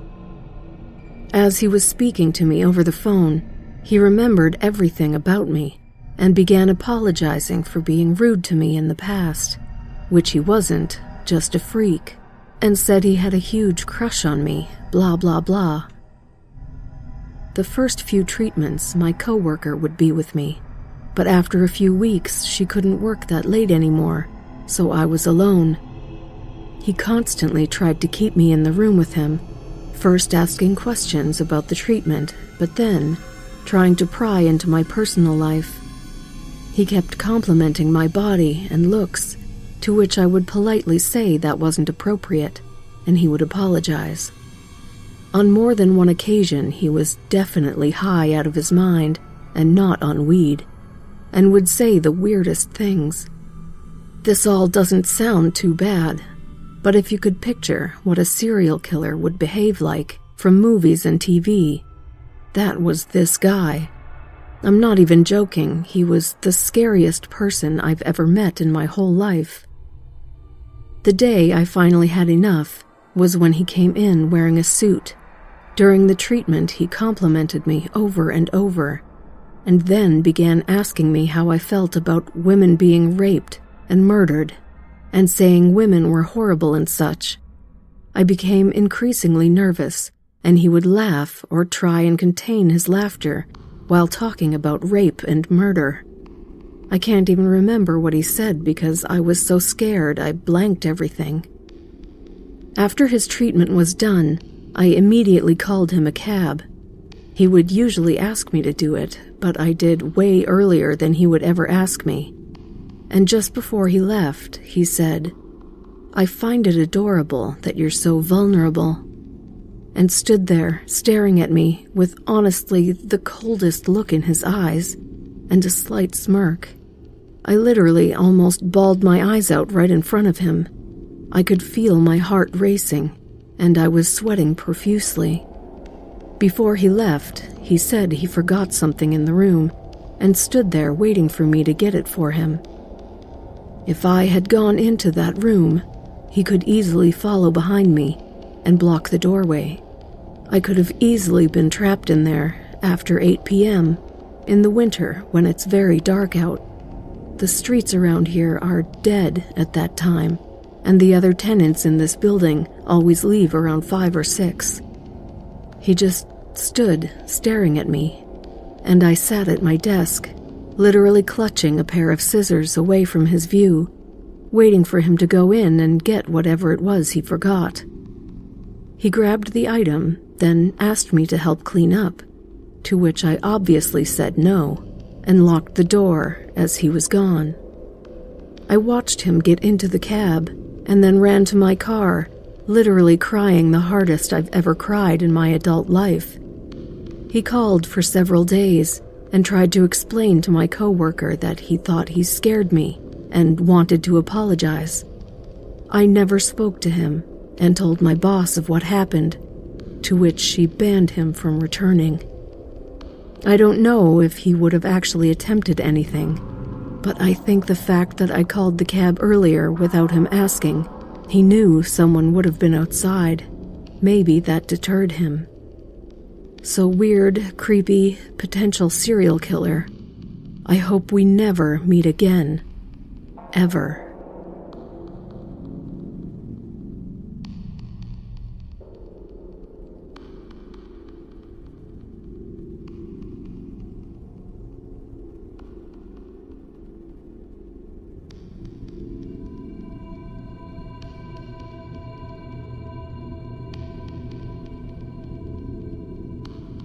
When I was young, I'd say 8 to 11-ish, my sister, whom is 7 years older than me, would babysit me when my parents were out.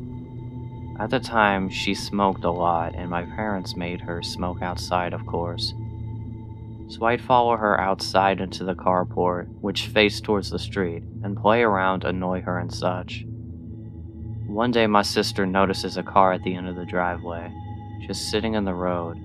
It's a white SUV with a bike rack on top. It had the most tinted windows I have ever seen. You could not see inside from the side. It sat there until she went inside, and then it would drive to the end of the road and sit by the church parking lot and wait until she'd come out again for another smoke, and it would repeat this. Odd, but my sister is a brave lady and kinda just ignored it. That is, until the next day, while my parents were out again and it showed up again. It would just sit at the end of the driveway and just watch. I don't know what the driver was doing, but he was watching my sister. If I didn't go out, I'd watch from the front window and it would just sit there and watch my sister. She told my father, who was a sheriff deputy at the time, and he called the cops and made a complaint. They showed up, looked around, but the SUV was nowhere to be seen. Months went by and nothing. Then one day, a good 9 months after this had all started, and 4 since the last sighting, it was back. It became a regular occurrence again. Another day, my sister was outside doing her nasty habit, and sure enough, here it comes. This time, we were alone as usual, and she decides she's had enough. She tells me to stay in the carport and she was going to confront them. She started walking towards the SUV, and halfway down the driveway, she would later remark to us, "I felt utter terror, like I knew if I went any further I was dead. I was paralyzed by pure fear." She turned around and went inside. Finally, the family car was in the shop for some kind of issue, so we were all stuck home for the night. While my parents are home, my sister goes outside to smoke. I go outside with her, and eventually the SUV shows up. She told me to run inside and tell my father, and I do. My dad promptly gets his gun and starts briskly walking down the driveway, with it in hand, in the direction of the SUV, but not level towards it. The SUV floored it down the road and peeled out onto the nearby large highway. My dad, being a cop, noted the year and model and distinguishing features. Scariest thing, the license plate had been covered in duct tape. We never saw it again, and my sister kinda shrugs it off now.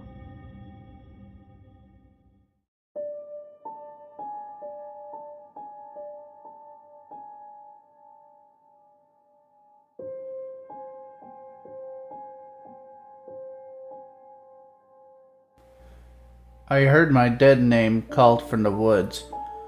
Me and my best friend were walking to the park. It was getting dark. My boyfriend wasn't far behind and was just finishing his print at the pub. It wasn't dark when we set off, but it was getting dark by the time we reached the entrance of the park.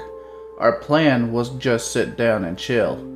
Anyway, we heard a voice. I didn't respond to it, but I asked Josh, "Are they asking my dead name?" He said it sounded like Nessa, not Vanessa, which is weird because we may have heard 2 different things. Josh called me Nessa right up until I came out, and he found a new nickname for me. Everyone else called me Vanessa. I was distinctly creeped out by this and the voice, and so was Josh. We waited for my boyfriend to arrive and sat down at the entrance of the park, but didn't go in. It was enough outdoors for me. We walked Josh home, and then we went home. What am I to make of this? Edit. I was posting something about the government and how awful what was happening, and it was behind me I heard a clapping noise. Every time I looked up from behind me, it stopped. I watched behind me and continued, but saw nothing there. It again sounded like mocking, like the voice in the woods.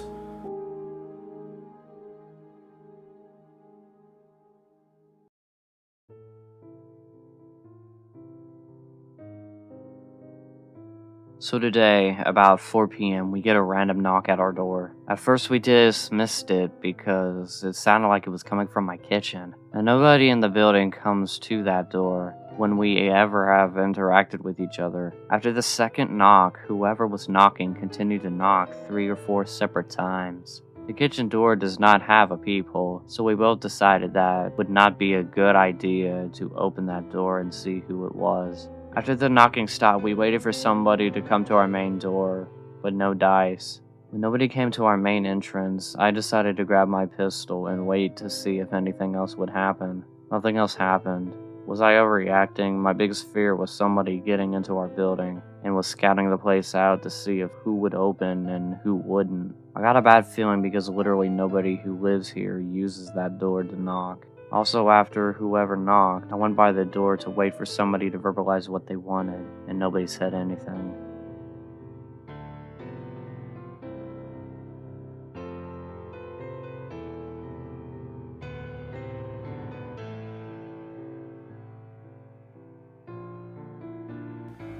Dark hooded figure at the end of a dirt road. This happened to me maybe over a week ago. I recently moved from a city with a more suburban area. At the end of my street, the paved road transitions into a dirt path that goes through the tree line of a wooded area. It's kind of bizarre because while the area is in a suburban area, there's a pretty lively town centered pretty close by. So this place sticks out like a sore thumb.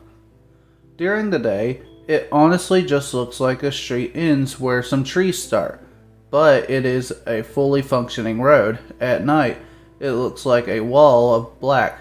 There is no streetlights in that direction. There is a highway nearby that you can see through some of the trees, but other than that, just darkness until the end of the road.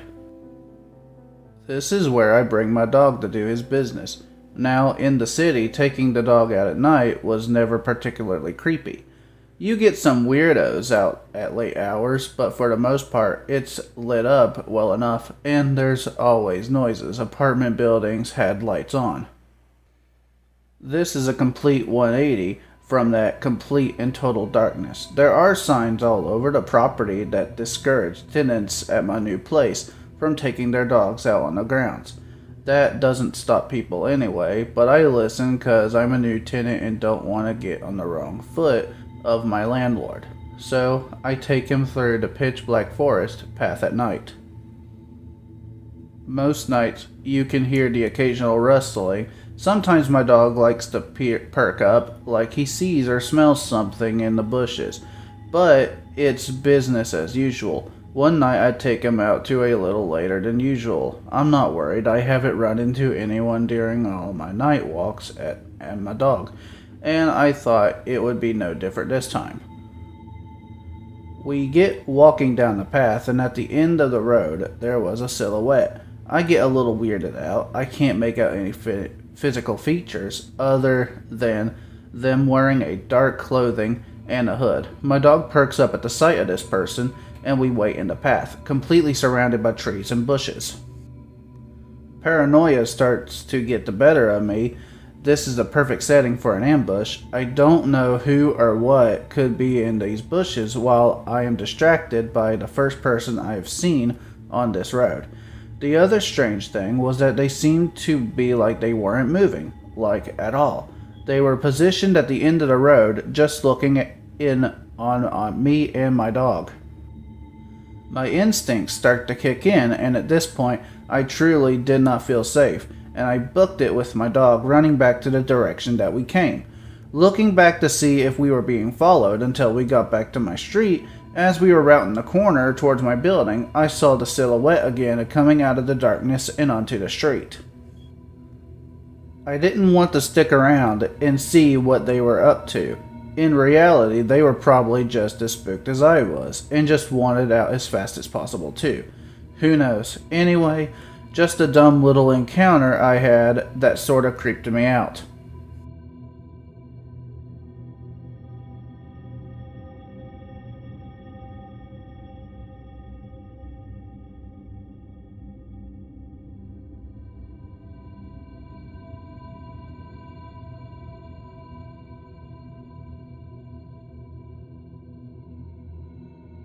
The following story is in a perspective of a female.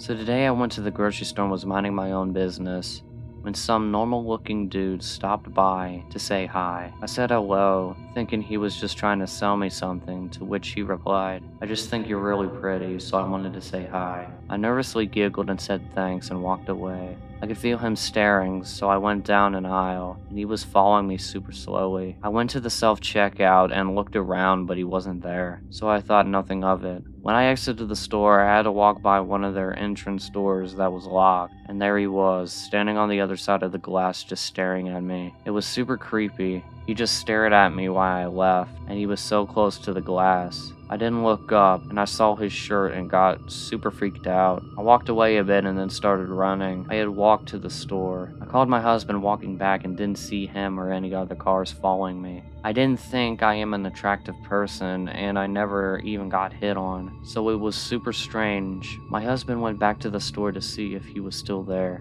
but he couldn't find anyone that fit the description. It was very bizarre and it's freaking me out.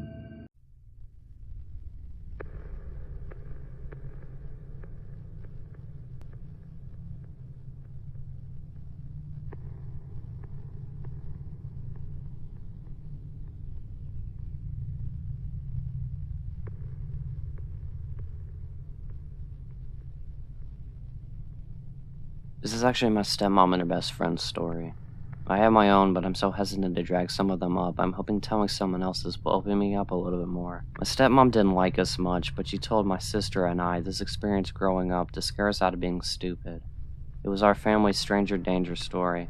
My stepmom, we're gonna call her Macy, grew up as some kind of privileged teen in the late 70s, and her mom had moved their family over to the States from England when she was about 9. She went to a pretty nice high school in a really nice town. There, she made a friend with a girl, Lily, who didn't exactly run with Macy's type of crowd, popular, stereotypical, etc. They really hit it off, and Lily would take Macy to do her type of stuff, hiking, fishing, sailing. There's even a hilarious set of pictures of them camping. My stepmom has raccoon eyes and looks like she hates everything. Anyways, because of Lily's influence, the two of them would do stuff like that a good amount. One Sunday, they decided to go hiking in some hills about an hour away. Macy put on what I'm sure were her very expensive hiking shoes, and the two of them drove off to the hiking trails. Lily parked in this big clearing with makeshift parking spots, like a piece of a wood making the head of a space. But there were no other cars there. This was only important in hindsight. They started hiking up the hill off the path because Lily fancied herself as somewhat of a badass. The hike was nothing extraordinary. If you asked my stepmom, she probably would have lamented for 15 minutes on how sticky and buggy it was. Anyways, they reached the top of the hill, and my stepmom was done. The polished, pampered side of her was coming out, and she groaned until Lily begrudgingly said okay. They would walk the rest of the way down, slower. They had been heading down the hill for maybe 10 minutes when Macy started bitching again. Lily conceded to walk down the side of the road instead of the rough hiking trail. So there they are, probably looking like a couple of tools geared up for hiking and walking down a crappy road. And after not even 5 minutes, a truck pulled up next to them. It was red and rusty and just generally looked like a clunker. The guy driving rolled down the window, and the girls looked in through the passenger side window. He had a big beard, a baseball cap pulled down, and long brown hair. He greeted them and even smiled through his beard, asking if they needed a ride. Macy described him as charming and even cute. Lily still says that the moment he greeted them, her hackles went up. Despite her better judgment, my stepmom convinced her to get in the truck. It must only be a 10-minute drive down to the car tops. The two girls opened the passenger door to this rusty old thing, and the guy directed them behind the seat to get in the back. They settled in and the truck started rumbling forwards. Lily always says that was the point. It hit her what a mistake they had just made. The backseat was clean enough, but there was rope on the floor behind the driver's seat, and 4 boxes of saran wrap, half hanging up from behind the passenger seat. It seemed creepy and weird, but Lily didn't want to freak my stepmom out, so she just kept her mouth shut. After 10 minutes, the woods didn't look any clearer, and they hadn't seen another car the whole time. Lily asked how long he thought it would be. He said he was taking a different route down the hill, and had to stop somewhere to get something first. That was it. The girls were 16 and 17, and Lily didn't want to press the issue. She was scared. She could remember his hair because she was sitting behind him. He looked like a woodsy guy, but his hair was super tangled and dirty. She noticed crusted mud on his collar and tried to find something identifiable about him, but just got scared the more she picked up on it. He was a youngish, strong-looking, and had an inch on both of them, so they didn't ask any more questions and he didn't offer any information, and they drove on. Several minutes after that, they reached a tiny shack log cabin-like thing, just right in the clearing of trees. It was an old stump where someone had been chopping wood, and a huge axe stuck in the log. Lou was definitely on red alert now. The guy turned off the truck and slipped out of it, saying, "I'll be right back. Don't get out." And he disappeared into the house. Lily tried to talk her stepmom about how she was incredibly uncomfortable. Lily started begging, increasingly freaked out, and finally put her foot down, demanding Macy exit the vehicle with her. So they got out and walked around to the front of the vehicle. The house was about 50 yards in front of them. Why this guy would have left 2 young girls in the truck alone while going into a house is beyond me. And they wandered around looking at it hesitantly. If this guy really was decent and just wanted to give them a ride, it would be super rude to run off, right? My stepmom had this strict upbringing when it came to manners and a public persona, and she saw it as that issue of her nature. So she was actually heading back to the truck, opening the front door to climb in behind the driver's seat. Lily was pissed off and followed her to yell some more. On the driver's side floor, half hidden under the seat, was a big hatchet. It had dried red-brown stains covering the blade, stuck to the floor under it. Lily understandably lost her shit at seeing it. They decided that leaving was their best option, and they just booked it off the side of the property into the trees. They bumbled around in the trees for a while, until Lily was fairly confident that they were on their way back to the hill. My stepmom cried all the way down. Lily felt bad about it, but was also completely freaked out that he would hear her and tried to calm her down. When they finally got back down to the bottom and saw the old wooden fence that surrounded the parking lot, they were relieved. But as they got closer, they saw it, the truck. It was parked on the other side of the gravelly makeshift lot, just sitting there, facing the other way innocently. They couldn't see if there was anybody in it, but of course Macy wanted to run for the car. But Lily was super hesitant. She managed to calm my mom down, saying she wanted to wait before running out into the open to see if there was anybody out there. Remember, this was the 70s, so no cell phones. There were no ranger stations or anything around. The parking lot was big and empty and open, and who knows what would have happened if they just started strolling across it. Thankfully, Lily convinced my stepmom to chill, and the two of them hunkered down against a big tree hidden by bushes and the other trees that waited out for what seemed for more like a couple of hours. When darkness started to fall, all the animals started coming out and making noise, and my stepmom predictably started getting antsy about this and bothering Lily, who was tired and moments away from giving in. She was just planning their dash to the car when they heard a clunk across the twilight-lit lot. They watched as one of their back doors of their car swung open as the bearded guy slid his way out of the back seat. He got out, shut the door, looked around at the surrounding woods for several moments, and then walked to his truck. The trunk lumbered past their car out of sight. Several moments after watching him drive away, they sprinted through the car as fast as they could, jumped in, and peeled out before they had a chance to shut the doors. If this guy is alive, he's very old, but still, let's just not meet.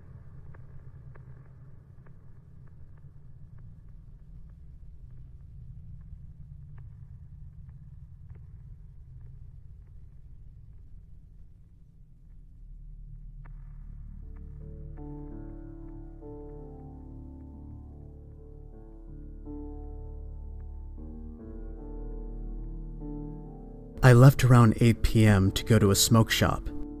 The sun set much faster than I expected. This particular shop is near a bike trail that I like to take home, so I got my stuff from the shop and began my walk home. I get onto the bike trail and it's more or less pitch black, besides the street and shop lights bleeding in from the street. About 10 minutes down the trail, these two men almost completely in the dark look at me. I look back at them. One man says, "Hey, brother." I then respond with, "Hey, man." The same man then says, "I got a question for you," and begins to walk towards me assertively. I walk away, not running as to not raise suspicion. I hear careful footsteps behind. I continue my walking pace, but pick it up a bit.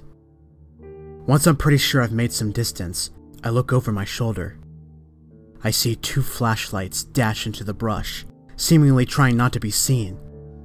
I take the first path that led into a neighborhood. I managed to get away, but there was a chemical smell in the air on the path. One of my Discord friends suggested it was crack, due to the rubber-like odor. In closing, don't go into dimly lit areas at night.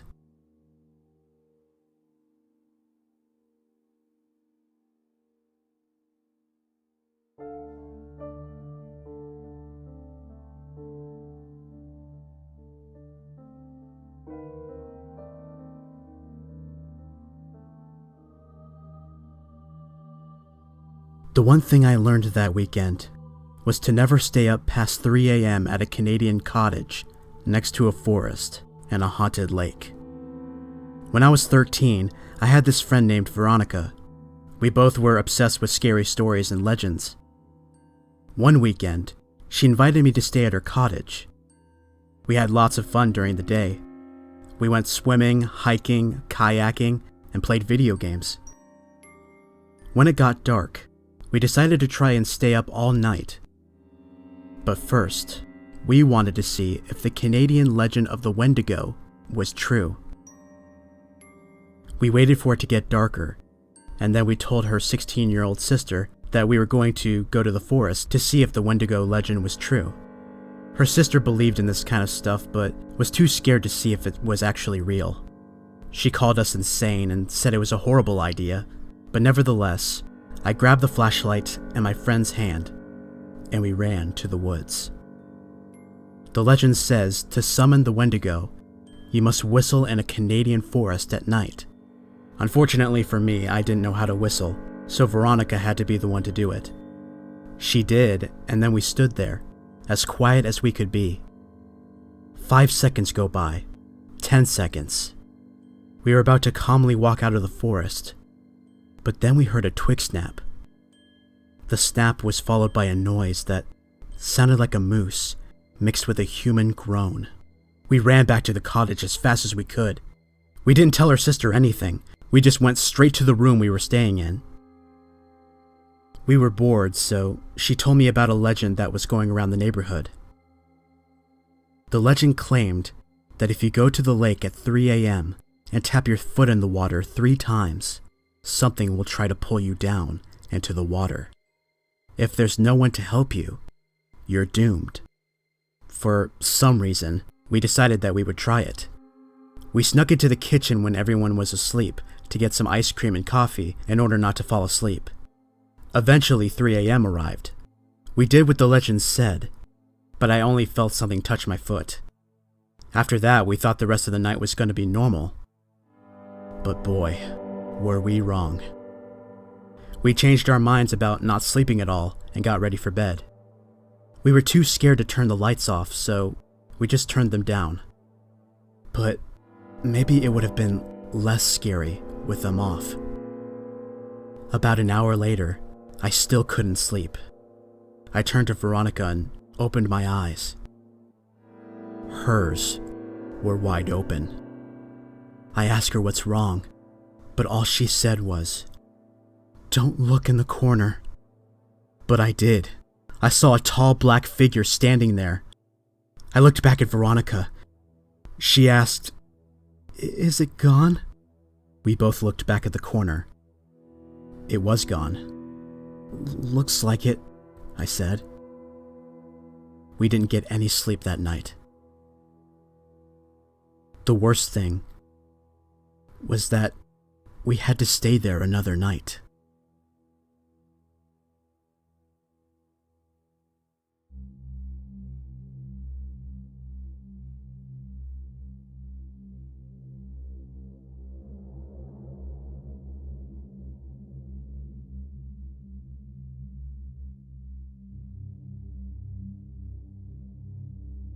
This happened a long time ago.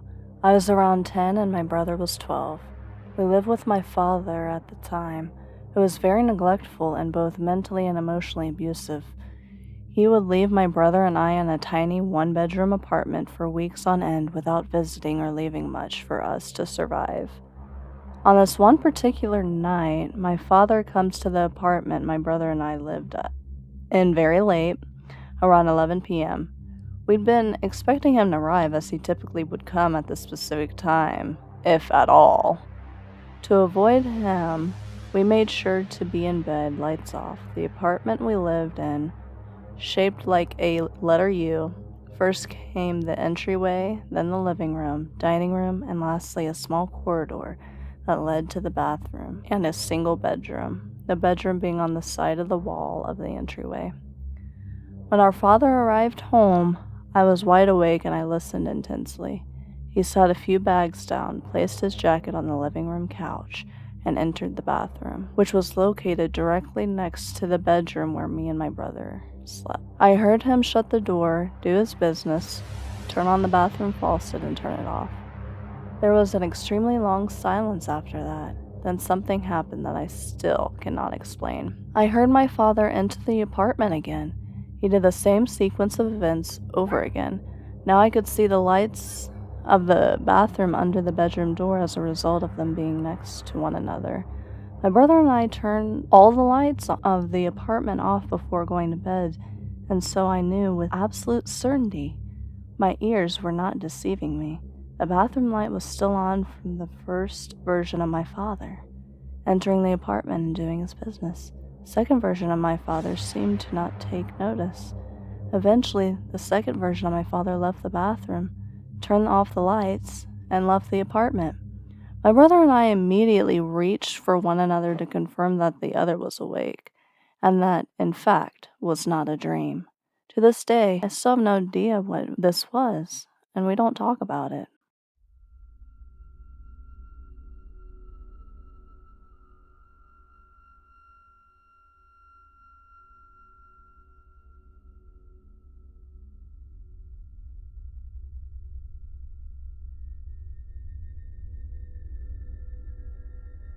Okay, I've been suffering from sleep paralysis for a number of years now, and it's been fairly tame till recently.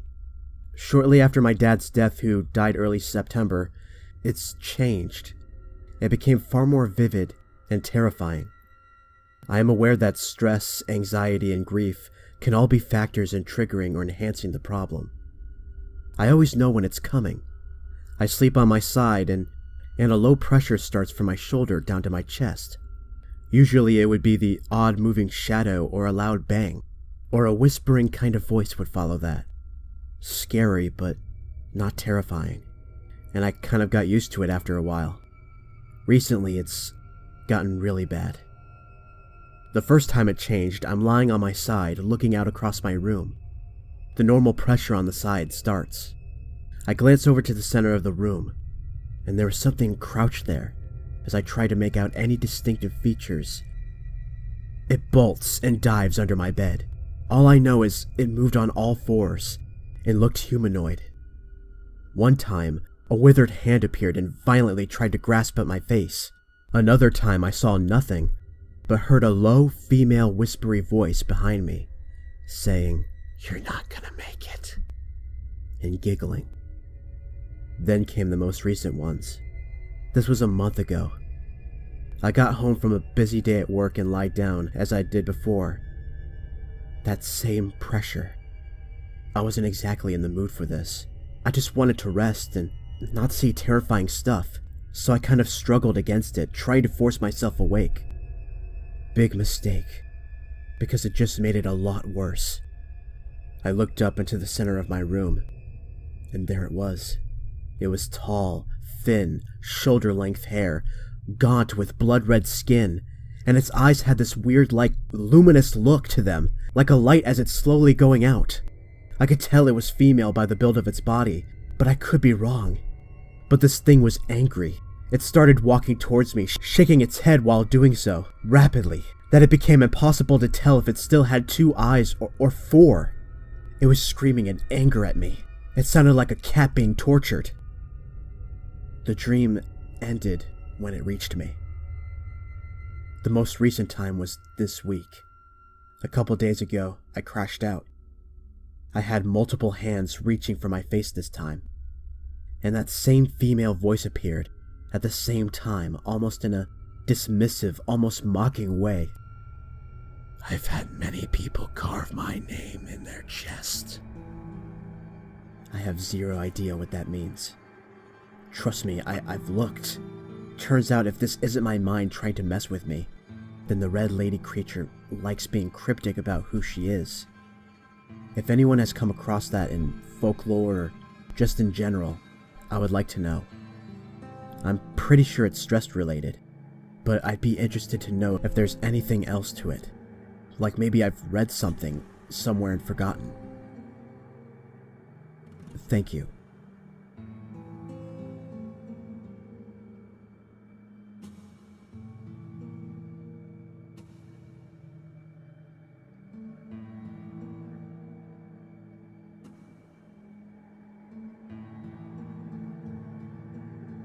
I was an 18-year-old high school senior and was 3/4 away for the year. I had moved that year and switched to a school about 30 minutes from where I used to go. I stayed in touch with a few people from my old school and got invited to go camping with a few of them over Memorial Weekend. This basically meant getting drunk as fuck in the forest. I invited 2 girls and 1 guy from my new school to come hang out for a night, and met them in the closest town from the campsite about 40 minutes away. The guy Jeremy hopped in my car and the 2 girls followed me up, and we got to the campsite without incident. This campsite was 30 minutes away from any human signs of life, outside a shitty dirt road. The night started off fine with everyone getting completely trashed and me beating one of the girls I brought along named Sarah at beer pong, and she was very drunk and all over me. I guess to the 18-year-old version of me, that night couldn't have been going better at that point. At about 12:30, things started to die down as half of us have already puked and were heading in for the night. And I was much too drunk to even try to fuck Sarah. A lot of the night is still a blur, but I remember climbing into a tent and there were 5 of us in it, 3 guys and 2 girls. At around 2:30 in the morning, I was awoken by the sound of a shotgun. I was still very drunk and had a hard time processing anything, but in my drunken state, I figured it was one of the people I was camping with being a dick. One of the guys, Brent, had stayed sober the entire night and had brought a shotgun up with him, so I figured it was him being a prick to everyone who was drunk. I checked my phone and went back to sleep. I fell asleep, and at what I think was around 3 in the morning, I'm awoken by somebody bawling their eyes out, and I am still having a very hard time processing anything. After about 5 minutes, I realized it's Brent, and I stumbled out of my tent, followed by Jeremy. And I walked out to see Brent is bleeding profusely from his nose and mouth, and I run over to him, stumbling the entire time. I am then hit in the head with a rock and knocked unconscious. Everything from this point forward is from Jeremy's point of view. Jeremy to this day is my best friend, and has told his version of the story many times. He says I passed by a tree, and a large man lunges out and smashes my face with a rock. After hitting me, the man lunges at Jeremy and tackles him straight on his ass. Jeremy at the time was 5'8", 140 pounds, and he described the man at least 6'4" and 280 pounds. Jeremy is being choked to death by this wooden monster of a man, and he hears another gunshot from a pistol. Sarah had managed to find a pistol Brent had also brought and fired a shot, missing the man by a large amount, but it managed to startle him and he sprints off into the woods. They just let him go, and Jeremy drove me and Brent to the hospital. I had 3 broken teeth and a severe concussion, and Brent had part of his tongue mutilated with a knife and a broken nose. Brent has never talked to me or any of my friends from the trip about what exactly happened when he was alone with the man, and he refused to give the police much of a description. The man was never caught, and I have never been deep in the forest again.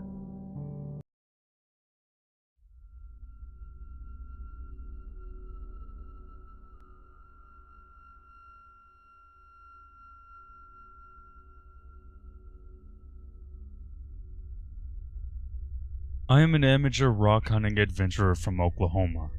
I like to look on Google Maps and find a good creek with rock finding potential in the most remote places possible, within reasonable accessibility, of course. Dad bod. A few weeks ago, I was at a dry creek bed at least 4 miles from the nearest populated area. I got a wild hair and decided to try out my rock stacking capabilities just for the heck of it. Made a respectable 8-stone tower, admired my creation, and packed it in for the night. Fast forward 3 days later, after a nice rain, I go back to the same creek bed to see if any good treasures had been unearthed by the rains. As I turned the bin to where I had made the rock stack, my jaw dropped. I stood there for some time in complete awe. In the vicinity of my rock tower, there were 4 new rock towers. The odds of people going to the exact same spot and doing that are extremely low. Also, I've been down there tons of times and never seen another soul, or so much as a set of footprints. Side note, although nice as they were, my tower was most handsome. I regret not taking photos.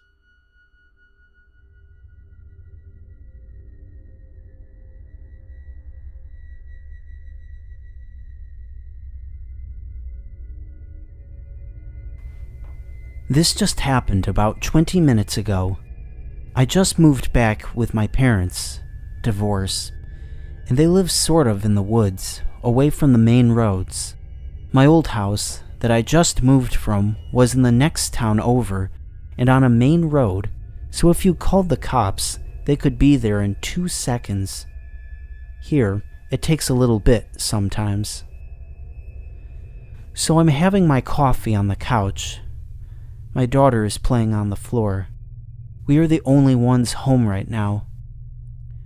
I walk out into the kitchen to make more coffee, and I pass by the dining room windows, which look out onto the road in front of the house. I see a man come walking up the road, which is kind of weird because it's such a private area that you don't ever really see cars or people unless they live there. So I watch him coming slowly up the road, and then he stops in front of the neighbor's house and is staring at the house, then back over his shoulder, and he does this a few times before I'm like, okay. So I sink out into the entryway and lock the front door. Walk back into the kitchen, and he's still looking at the neighbor's house. I go into a back room and retrieve a gun, and I stay watching him out the window, but out of sight. Then I watch him move forward and stop at our driveway. My daughter is still watching TV in the living room as I kept looking back at her, back at him. I take my cell phone out and call 911 and say that I think someone is about to try to break in, and I give them the address. They said they were sending someone ASAP and to keep the doors locked. I put my phone in my back pocket, still on, and then I heard 2 loud thumps on the front door. Then again. Then again. So I calmly walk over to the window next to the door and open it, pointing the gun at the man. He steps back and goes, "Oh, wrong house." So I say, "Yeah, wrong house," and keep it pointed at him. He stares at me for a moment, which felt like literally 20 minutes before turning around and leaving. I could still see him in view when the cops pulled up, so I pointed and they went out and got him.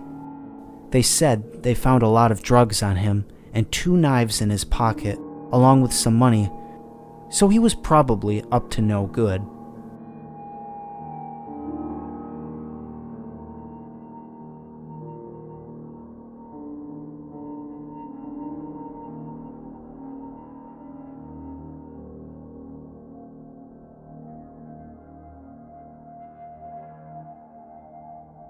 This happened when I was a teenager, around 14 or 15 in high school. I had a boyfriend at the time who lived a very short walk from my school, and we would often walk to this place after school. It ended up with us hanging out for a few hours before I went home.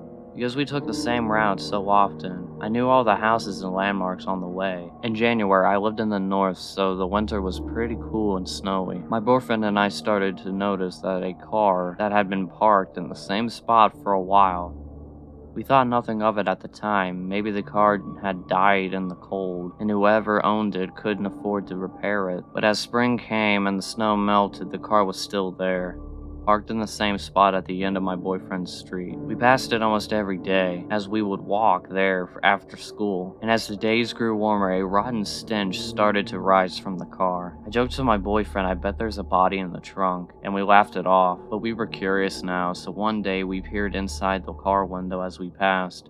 The car was messy, but not filled with trash or food. A discarded backpack laid across the seat, and papers were thrown here and there. It just looked like any ordinary car, except we knew that it hadn't moved for months, and the smell was indescribable. The smell continued to get worse as spring turned into summer. One day, when I couldn't come over for some reason, my boyfriend and his dad decided to investigate the car. They found that the doors were unlocked, and the keys were inside the car. That was pretty strange. They went around to the back and popped open the trunk. My boyfriend told me that a swarm of black flies flew up from inside.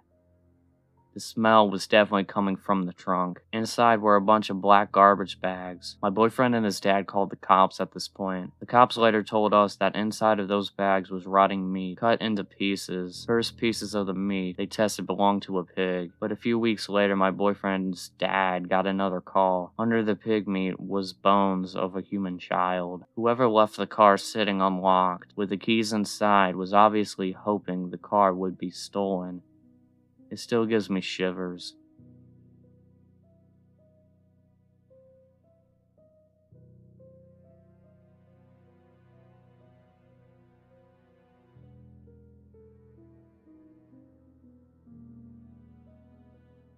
At the time, I was a 20-year-old female, and I had just moved alone to a small town in upstate New York. I had grown up in another slightly larger town, but about 60 miles away. I just wanted a new start. I love camping, often going camping in the Adirondacks, but at that time I hadn't yet made friends to go camping with, so I wasn't going to go into the real woods alone. Down the road from me, I had been walking and found an area where the power lines cut through a wooded section. The power lines were perpendicular to the road. It was near a house, but far enough to the right of the house where I thought people wouldn't mind if I walked up the trail that the power lines made. Not sure about other countries, but in the US at least, they keep power lines clear in case maintenance is necessary. So I wander up there, noticing how it's actually pretty deep woods, and I can get far enough from the house that I saw on the road that they couldn't possibly think I'm trying to break in or anything. I could go camping up here. It's secluded enough to give the real woods experience, but close enough to the road that I wouldn't be in real danger of wildlife or anything else. Okay, sweet. So I did it. I set up camp in this little clearing that I accessed by climbing the hill, following the power lines, then turned left onto what seemed to be a deer trail. Deer are everywhere in New York. Then I came upon this really nice, flat, grassy clearing. I built my fire off to the side after making sure to clear the dead wood, etc. I'm feeling really smart and independent. It was creepy to sleep in the woods alone, as I had always had at least one camping companion, but whatever. The next day, I decided to wander further down the path to see where it leads. I walked for about half an hour, and I started seeing some fields on the right. They're in the distance, and there's a fence between the fields and the path. So again, I figured people can't be mad at me being here. Then I come across another path, heading to the right. I follow it. A couple of feet in, it curves slightly. There's an old van on the left to the path. Well, that's strange. But it's about 1 p.m., near noon. Anyway, broad daylight. Birds are chirping, so I feel no danger. I go up to the van, which had obviously been there a very long time. It was a 70s style. Kinda made me think of a Scooby-Doo van. And very overgrown with weeds. There are streaks of brownish red going down the side, from the bottom of the doors. I look in and see what appears to be old bedding in the back. But it was all shredded. The curtains in the windows were shredded, and the clothing strewn about looked like it was from the 70s or early 80s. I still felt no danger signs, snickering at the terrible fashion back in the day, and continue along the path for a short time, until I finished rounding the slight bend. I stopped dead in my tracks. Finally, my reptile sense, or whatever you want to call it, wakes the hell up and starts screaming at me full volume. Up ahead, there is a creepy-ass doll hanging from the trees by its neck, with a rope not just stuck in the trees. Just to the left of that, there is an old garage overgrown with weeds. To the right of that, though, there is this huge cage-like structure, easily big enough to hold a full-sized man. It seems to be made of pipes and other long metal objects, just kind of welded together. Somewhere up, somewhere down, somewhere across, and the squares they made weren't big enough to fit my head through. Not that I tried. It had 4 sides and a ceiling. It had other creepy-ass dolls hanging from it. It also had reddish-brown stains running down the sides, just like the fan. Further behind it, there is a rundown house. Creeped out as all hell, I just turned tail and ran. I'm not a runner. I'm a chunky girl. I had smoked for 6 years at that point, and I do not run. But I ran that day. I don't even remember the run. I just remember coming upon my campsite, grabbing my tent in one swoop as I ran past. Luckily, I had put my things into the tent, ripping it out of the ground as I continued running. I left my cooler, my food, all of it behind. Never went back for it either. I dropped the tent stake somewhere along the way, and I had to repair rips in my tent. I tore down the hill. I'm so surprised I didn't break my neck. Jumped in my car and sped home. I locked all my doors, then paced my house going, "What the fuck?" for hours. It's been 11 years since that incident, and even typing it now makes my hands shake. I now live almost 1,400 miles away, but I still just made sure my doors were locked. And they are. Crazy thing is, it wasn't in deep woods. Maybe in the 70s it was, though? Who knows? As it stands now, though, there are people living within a short walk of that place. And no, I know you're going to ask. No, I didn't call the cops. I can't really articulate why. My best analysis, looking back, is that I didn't want that creep to come find me. I should have, yes. You're right. I'm hoping that it was just an old crime scene, not some sick fuck who still keeps people in cages in the woods. So, crazy man or woman who built a human-sized cage in the woods and thinks hanging dolls is good feng shui? Let's not meet.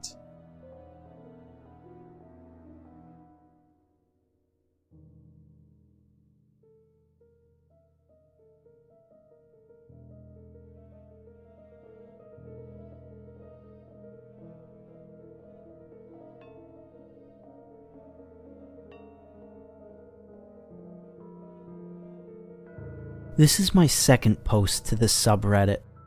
It happened to me and the man I was dating back in the late spring of 2000. I am an avid and experienced urban explorer. I have visited many different abandoned sites. This place I'm writing about has been explored several times by others since, but when I visited, it wasn't a common knowledge location, and all the buildings were still intact, except for the main house, which had, from what I had heard, burned, leaving nothing but the outer stone wall. Nothing but the outer wall remains, and all the other buildings were torn down since I was there. To more recent urban explorers, it is known as the Stone Castle, and more recently, the Osler Castle. This is the name given by the Heritage Society that has decided to fix it up. When my boyfriend at the time discovered it, he saw it in the distance from a roof he was working on in Oro Medonte, Ontario. There was, but not anymore, a large barn, a carriage house, and towards the back of the property, a stable. The first weekend we both had off together, we made the hour drive to explore it. The property was absolutely stunning. On top of a hill back from the road, you could almost imagine living surrounded by such beauty, and we did exactly that. The house itself was gone except for the wall, and if you looked in the basement window, you could see an old stove laying amongst the wreckage. You could tell it had been a beautiful home at one time, to whomever owned it. Being the explorer I was, I insisted that we investigate every single corner of every single building that was on the property. And although my ex was less than enthusiastic about it, I insisted. I honestly did not see the point of driving for an hour just to look at the outside of the buildings. No, I had to go in the buildings. The first building we explored was in the barn, both upstairs and down.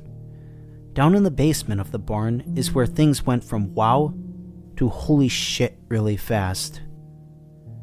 In the basement, it had been used as a place for satanic sacrifices. There was satanic artwork all over, a knife with what appeared to be blood on it, and an altar with black candles, a bottle of what smelled like blood.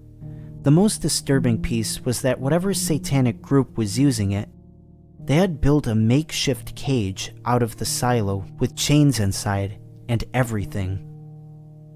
My boyfriend at the time wanted to get the heck out of there as fast as possible, but I convinced him to stay so we could explore the rest of the buildings on the property. I told him it was probably just a bunch of kids, just screwing around. No big deal, right? Wrong.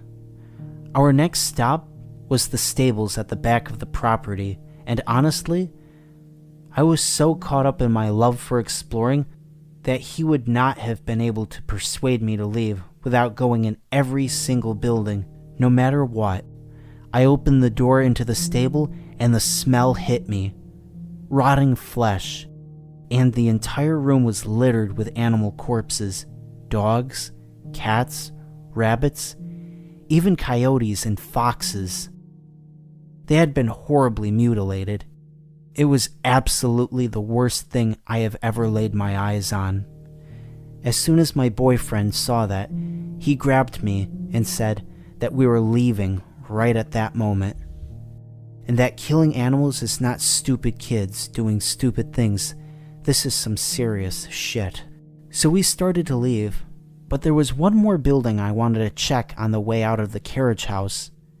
He said no effing way were we going there and stomped off up the hill back to the main house, assuming I would follow. I didn't follow. I went around the hill by myself and took a quick peek in the carriage house. The carriage house was anticlimactic. It had absolutely nothing in it.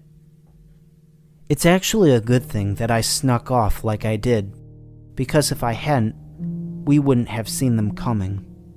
They would have been able to sneak up on us as we were coming up the hill and do God knows what to us. The first one I noticed was an adult male with a baseball bat. He actually had opened our car door and was rifling through things in our car, trying to find a key, I'm guessing.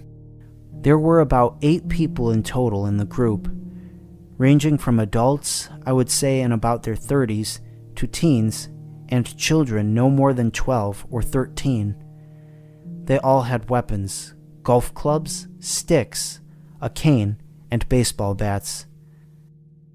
I yelled at the guy what the hell he thought he was doing going through our car, and my boyfriend came charging over the hill. Bless his heart, right through the posse of creeps and weirdos, who seemed to be lying in wait for us. It appeared that we had ruined whatever plans they had in mind because they immediately backed off. Some even tried to hide their weapons behind their backs, which was just stupid if you ask me. Who wouldn't notice a baseball bat behind someone's back? Baseball guy demanded to know what we were doing there, and I demanded to know what the hell he thought he was doing in our car. He didn't answer, just looked at me, all nervous. My ex-boyfriend said we were just admiring the architecture of the house, and that we were just leaving, and they let us get into our car and drive off, which in itself was a miracle in light of what we had discovered on the property. They followed us in a black pickup with no plates for a good 20 minutes. Instead of heading for home, we went to the closest city, which was Barrie, Ontario, filed a report with a policeman who seemed more shaken than us, and headed home. My ex never went back to that roofing job again. He had someone else finish it, and he went to another one. I wanted to go back, but after telling people what happened, I couldn't find anyone to go with me. My ex and I continued various explorations, but we both started carrying knives. I still carry one to this day, even when I hike. I have not read of anyone else having similar experiences at Satan's Castle. Recently, my cousin, who also is an explorer, contacted me with a place she wanted to explore. Guess where? And guess what? We have made arrangements to go there in the next couple of weeks. So on that note, and many years later, Satan's Castle cult, let's hope we don't meet again. And to any other urban explorers out there, please be careful. You never know what you might come across in these abandoned places.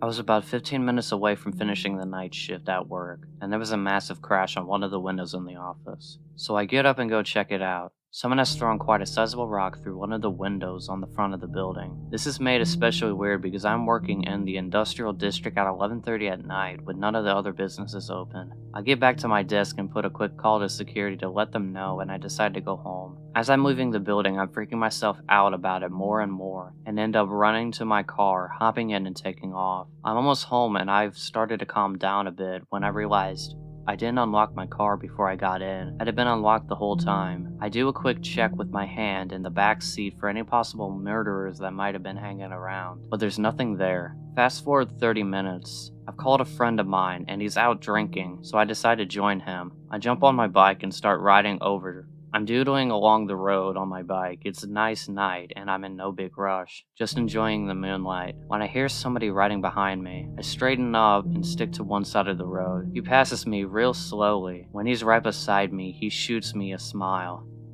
and I describe it as purely insane. I kind of flinch and I'm taken aback as he just rides on. That's when I realize he's riding my mom's bike. Needless to say, I sprint the hell home. When I get there, sure enough, her bike is missing and one of my car doors is open. The back left one. I was driving, I had no reason to open that door. Let's just say I stay home for the rest of the night.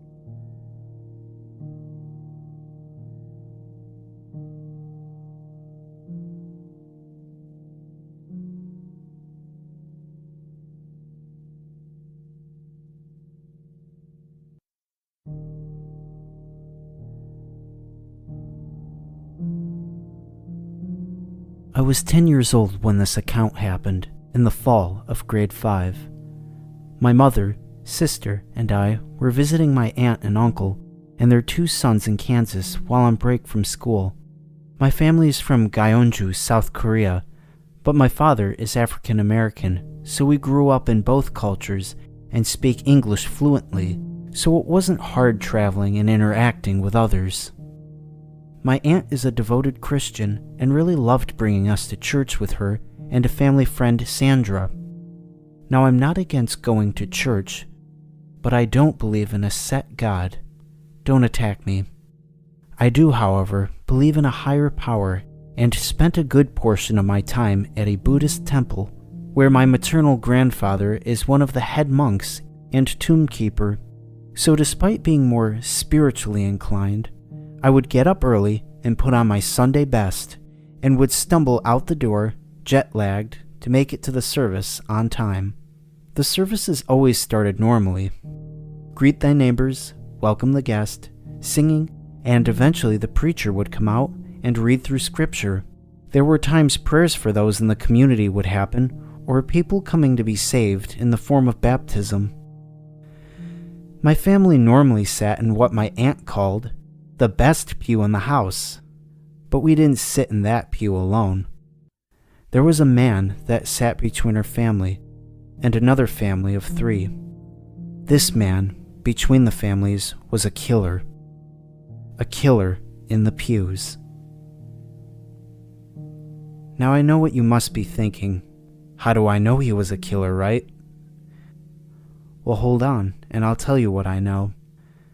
Now let's get back on topic. The man that sat on the other side of my mother and next to Mr. Hooper was considered an outstanding member of the community. He was active in the church, and his kids even used to babysit around the community.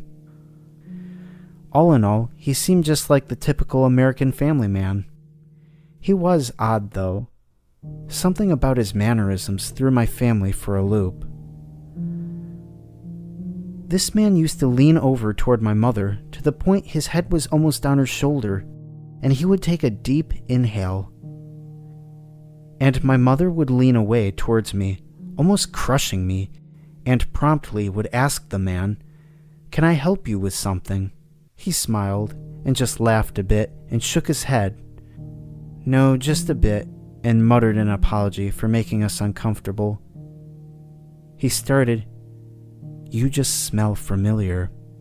It makes me remember something, triggers a deep memory in me. My mom just laughed it off uncomfortably and stated, "It's Sea Island cotton from Bath & Body Works." This has been my mom's favorite scent ever since I can remember.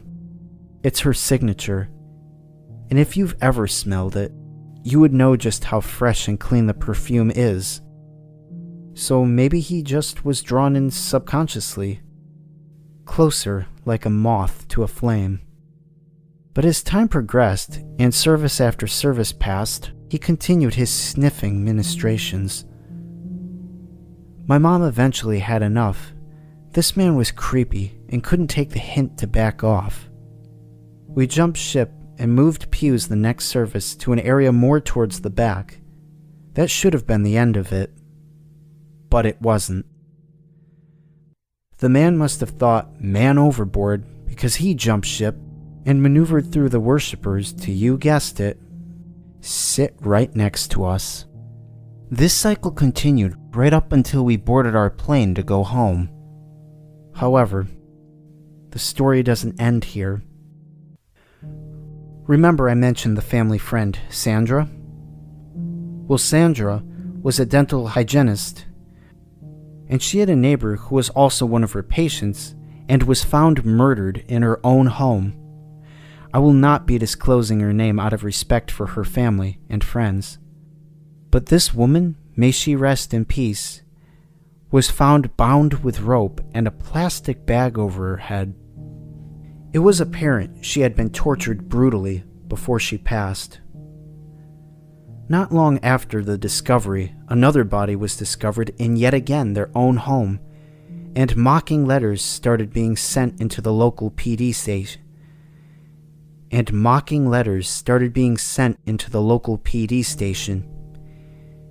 If you haven't figured it out yet, this was the work of a serial killer, BTK, which stands for Bind, Torture, Kill. He was back after years of silence. Initially, police thought maybe it was a copycat killer, since BTK had been quiet for so long. They assumed he died or moved away, among other possibilities. The killings continued for a bit longer, and from what I remember, My aunt and uncle were on edge. Their whole community was. BTK was eventually caught, and I can't tell you all the details regarding that since I was back home in Korea. But I can tell you we received a terrifying phone call not long after. My aunt and Sandra called to inform us it was over. BTK was caught. Great news, right? We should have slept easy knowing our friends and family were safe, that they are no longer prey. BTK wasn't just a serial killer. He was the man from the pews, the one that had sniffed my mother consistently. He was Dennis Rader. The thing that scares me most? My mom could have been on his list. She could have been a victim all because we sat in the pews and greeted our neighbor with brotherly love. BTK, do me a favor and let's not meet again.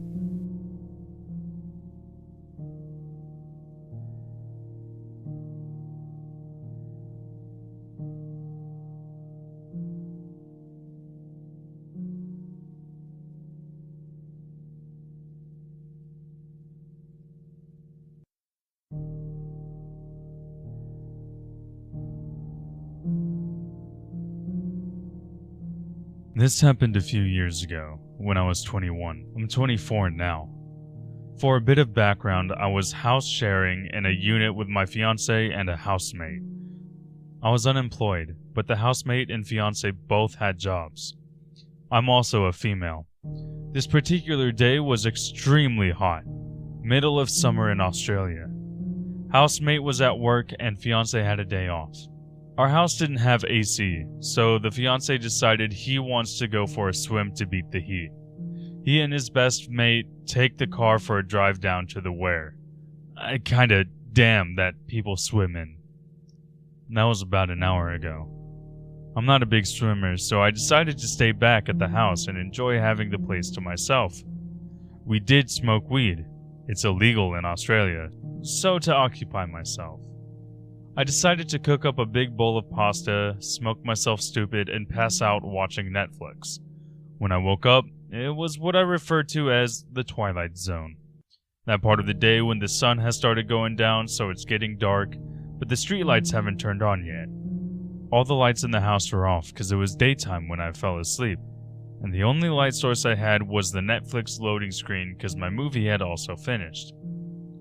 Our unit was pretty small, so even though I was asleep on the living room couch, the front door, the kitchen, and the back door were all kind of in the same area.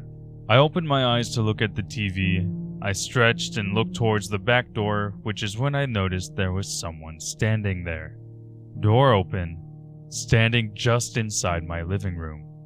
It was dark, and he was covered head to toe, hoodie, baseball cap, sweatpants, so I couldn't really make out what he looked like other than he was a tall male. I also want to point out that I understand my reaction to this encounter was not the correct one. I'd just woken up from a pretty heavy weed-induced nap, so I was a bit disoriented and not thinking clearly at all. Had I had my wits about me, I believe I would have handled this situation differently.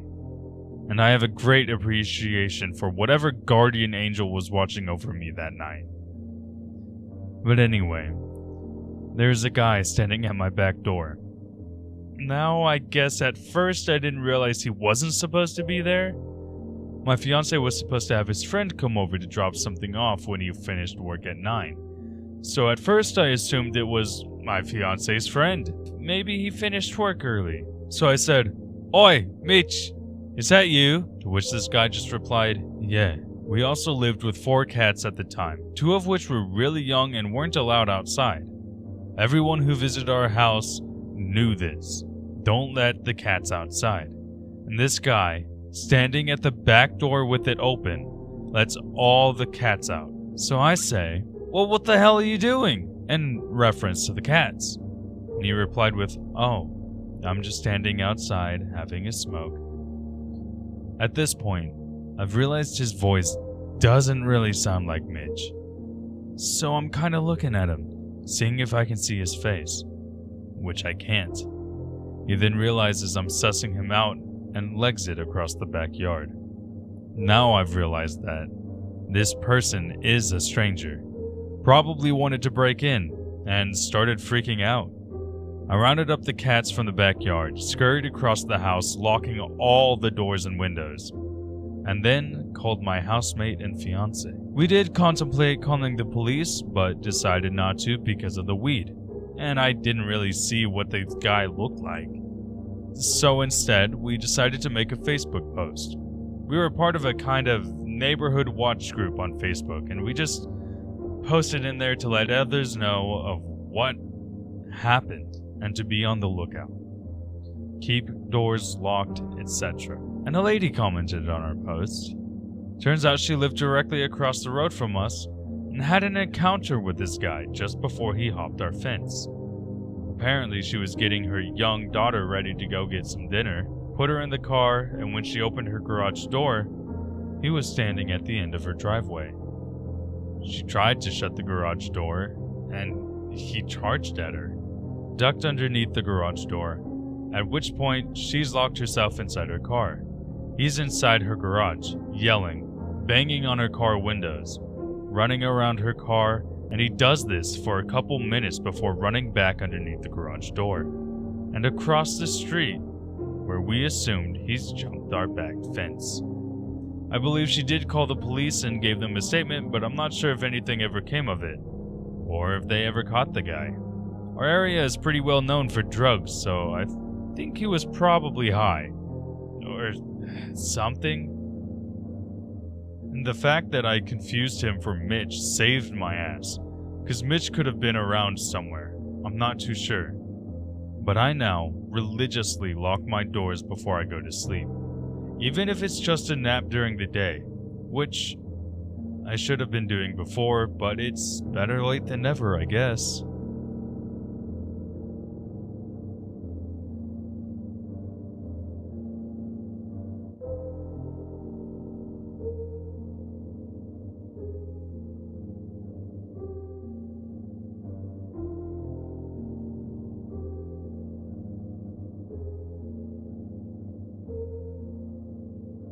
A few years back, I rented an apartment from a friend of mine. He had recently bought it and had it completely renovated. He put it up for sale but couldn't find a buyer, so I offered to rent it in the meantime. After moving in, I realized there was something wrong with the lady next door. She was about 45 but looked much older. She would sit up listening to Christian radio shows and talk loud to someone. Got to the point where I couldn't sleep, so I went over to her place and asked her to keep it down. She opened the door, and I got a quick peek. Her walls all had crosses painted on them in different colors. Words like Jesus and angels scribbled everywhere. The windows were painted black, letting no light in. There was damp, yellow-stained, 50-year-old carpets, dog shit and cockroaches everywhere. No dog, though. I asked her to please keep it down. She just looked at me and shut the door, then turned up the radio louder. The next night, I had my girlfriend staying over. I wake up in the middle of the night and see a shadow of a person sitting next to the bed watching us sleep. I think I'm hallucinating as I usually do in the dark while I'm sleepy, but then the shadow starts talking. It's my neighbor, and she's holding something in her hand. She broke in during the night, and who knows how long she sat there. "You should lock your doors at night," she said, and walks out. The next morning, I hear someone making noises below my bedroom window. It's my neighbor talking to herself in tongue. She has a plastic bag in her hand with a rotting dead dog inside. It's hot as hell outside and I can smell death from that bag. At this point, I'm scared shitless. She's obviously insane. I go upstairs and knock on another person's door and ask him what the hell is going on. The guy's as scared as me. Apparently, she broke into his apartment one evening while he was watching TV with his kids. He got up from the couch to get a snack, only to find her behind his couch, staring at him holding a power drill. Come to think of it, that's what she had in her hand. This stage in, I'm basically shitting myself. I call the cops and they already know about her. Apparently, she's a violent schizophrenic and hasn't taken her meds. But they can't force her or enter her apartment without her permission because she owns it. The only thing they can do is get her while she's outside. I stay up for the next 2 days, waiting for her to run out of cigarettes. When I hear her leave at 2 a.m. to go across the road to the 7-Eleven, I call the cops. They have 3 cars and a special van over in less than 2 minutes. They restrain her and throw her in a van and drive off to some institution. And in less than a minute, it's like she was never there. I never see her again. I still have nightmares about her looking at me in my sleep.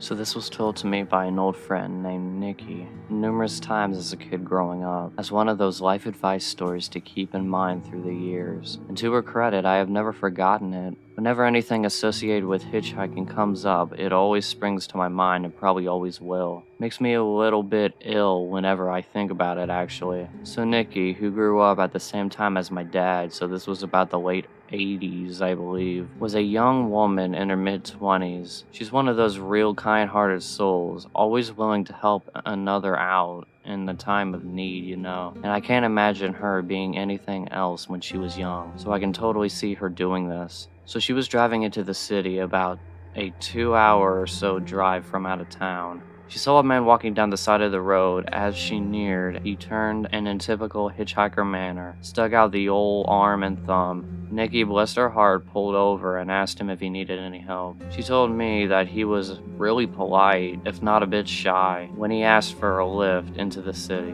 Nikki gave a smile and popped open the passenger door for the guy, who tossed his bag in the back seat and buckled up for the ride ahead. They talked pleasantly for most of the trip, about friends, the news, etc. You know, happy small talk. She felt that they were getting on really well, and even bought him dinner at a pit stop a little over halfway there. She says he seemed really flustered and awkward when she paid, but one of the things they talked about was money and how he was pretty dang strapped for cash, which was why he was hitchhiking in the first place. But he eventually relented and they went on their way. As soon as they got into the city, he thanked her profusely for the ride and the food, and asked to be dropped off once they hit downtown. Before getting out, he asked for Nikki's phone number so he could contact her someday so they could catch up. Without the prospect of knowing how her new friend was faring, Nikki wrote it down for him and drove off with a warm feeling of doing a good deed. Now, I'm sorry if you were expecting something creepy to have happened by now, but I think this is what freaked me out so much as a kid. How nice everything seemed to have worked out. Nikki gets this crease in her forehead and a funny look in her eye every time she tells this next part of the story. How a week later, she got a phone call from her driving buddy. He didn't let her get a word in edgeways after hello, and he told her that she should thank God that she was raised so nice, because when he first got in the car, he was planning on raping and murdering her once they got to the pit stop, that he was going to steal her car and dump her body in the ditch further down the road and go on his merry way. But after she talked to him so nicely and treated him to dinner, with a smile on her face, he couldn't bring himself to do it. He didn't think he could live with himself after doing that to such a nice lady. He then said, "Please, Nikki, please, never ever pick up another hitchhiker." Then he hung up the phone. Nikki never got a call from him again, and she tried to redial the number, but she got a payphone. And so, Mr. Hitchhiker, I know I'm never going to meet you, because I'm going to listen to your advice you gave your driving buddy and never, ever pick up a hitchhiker.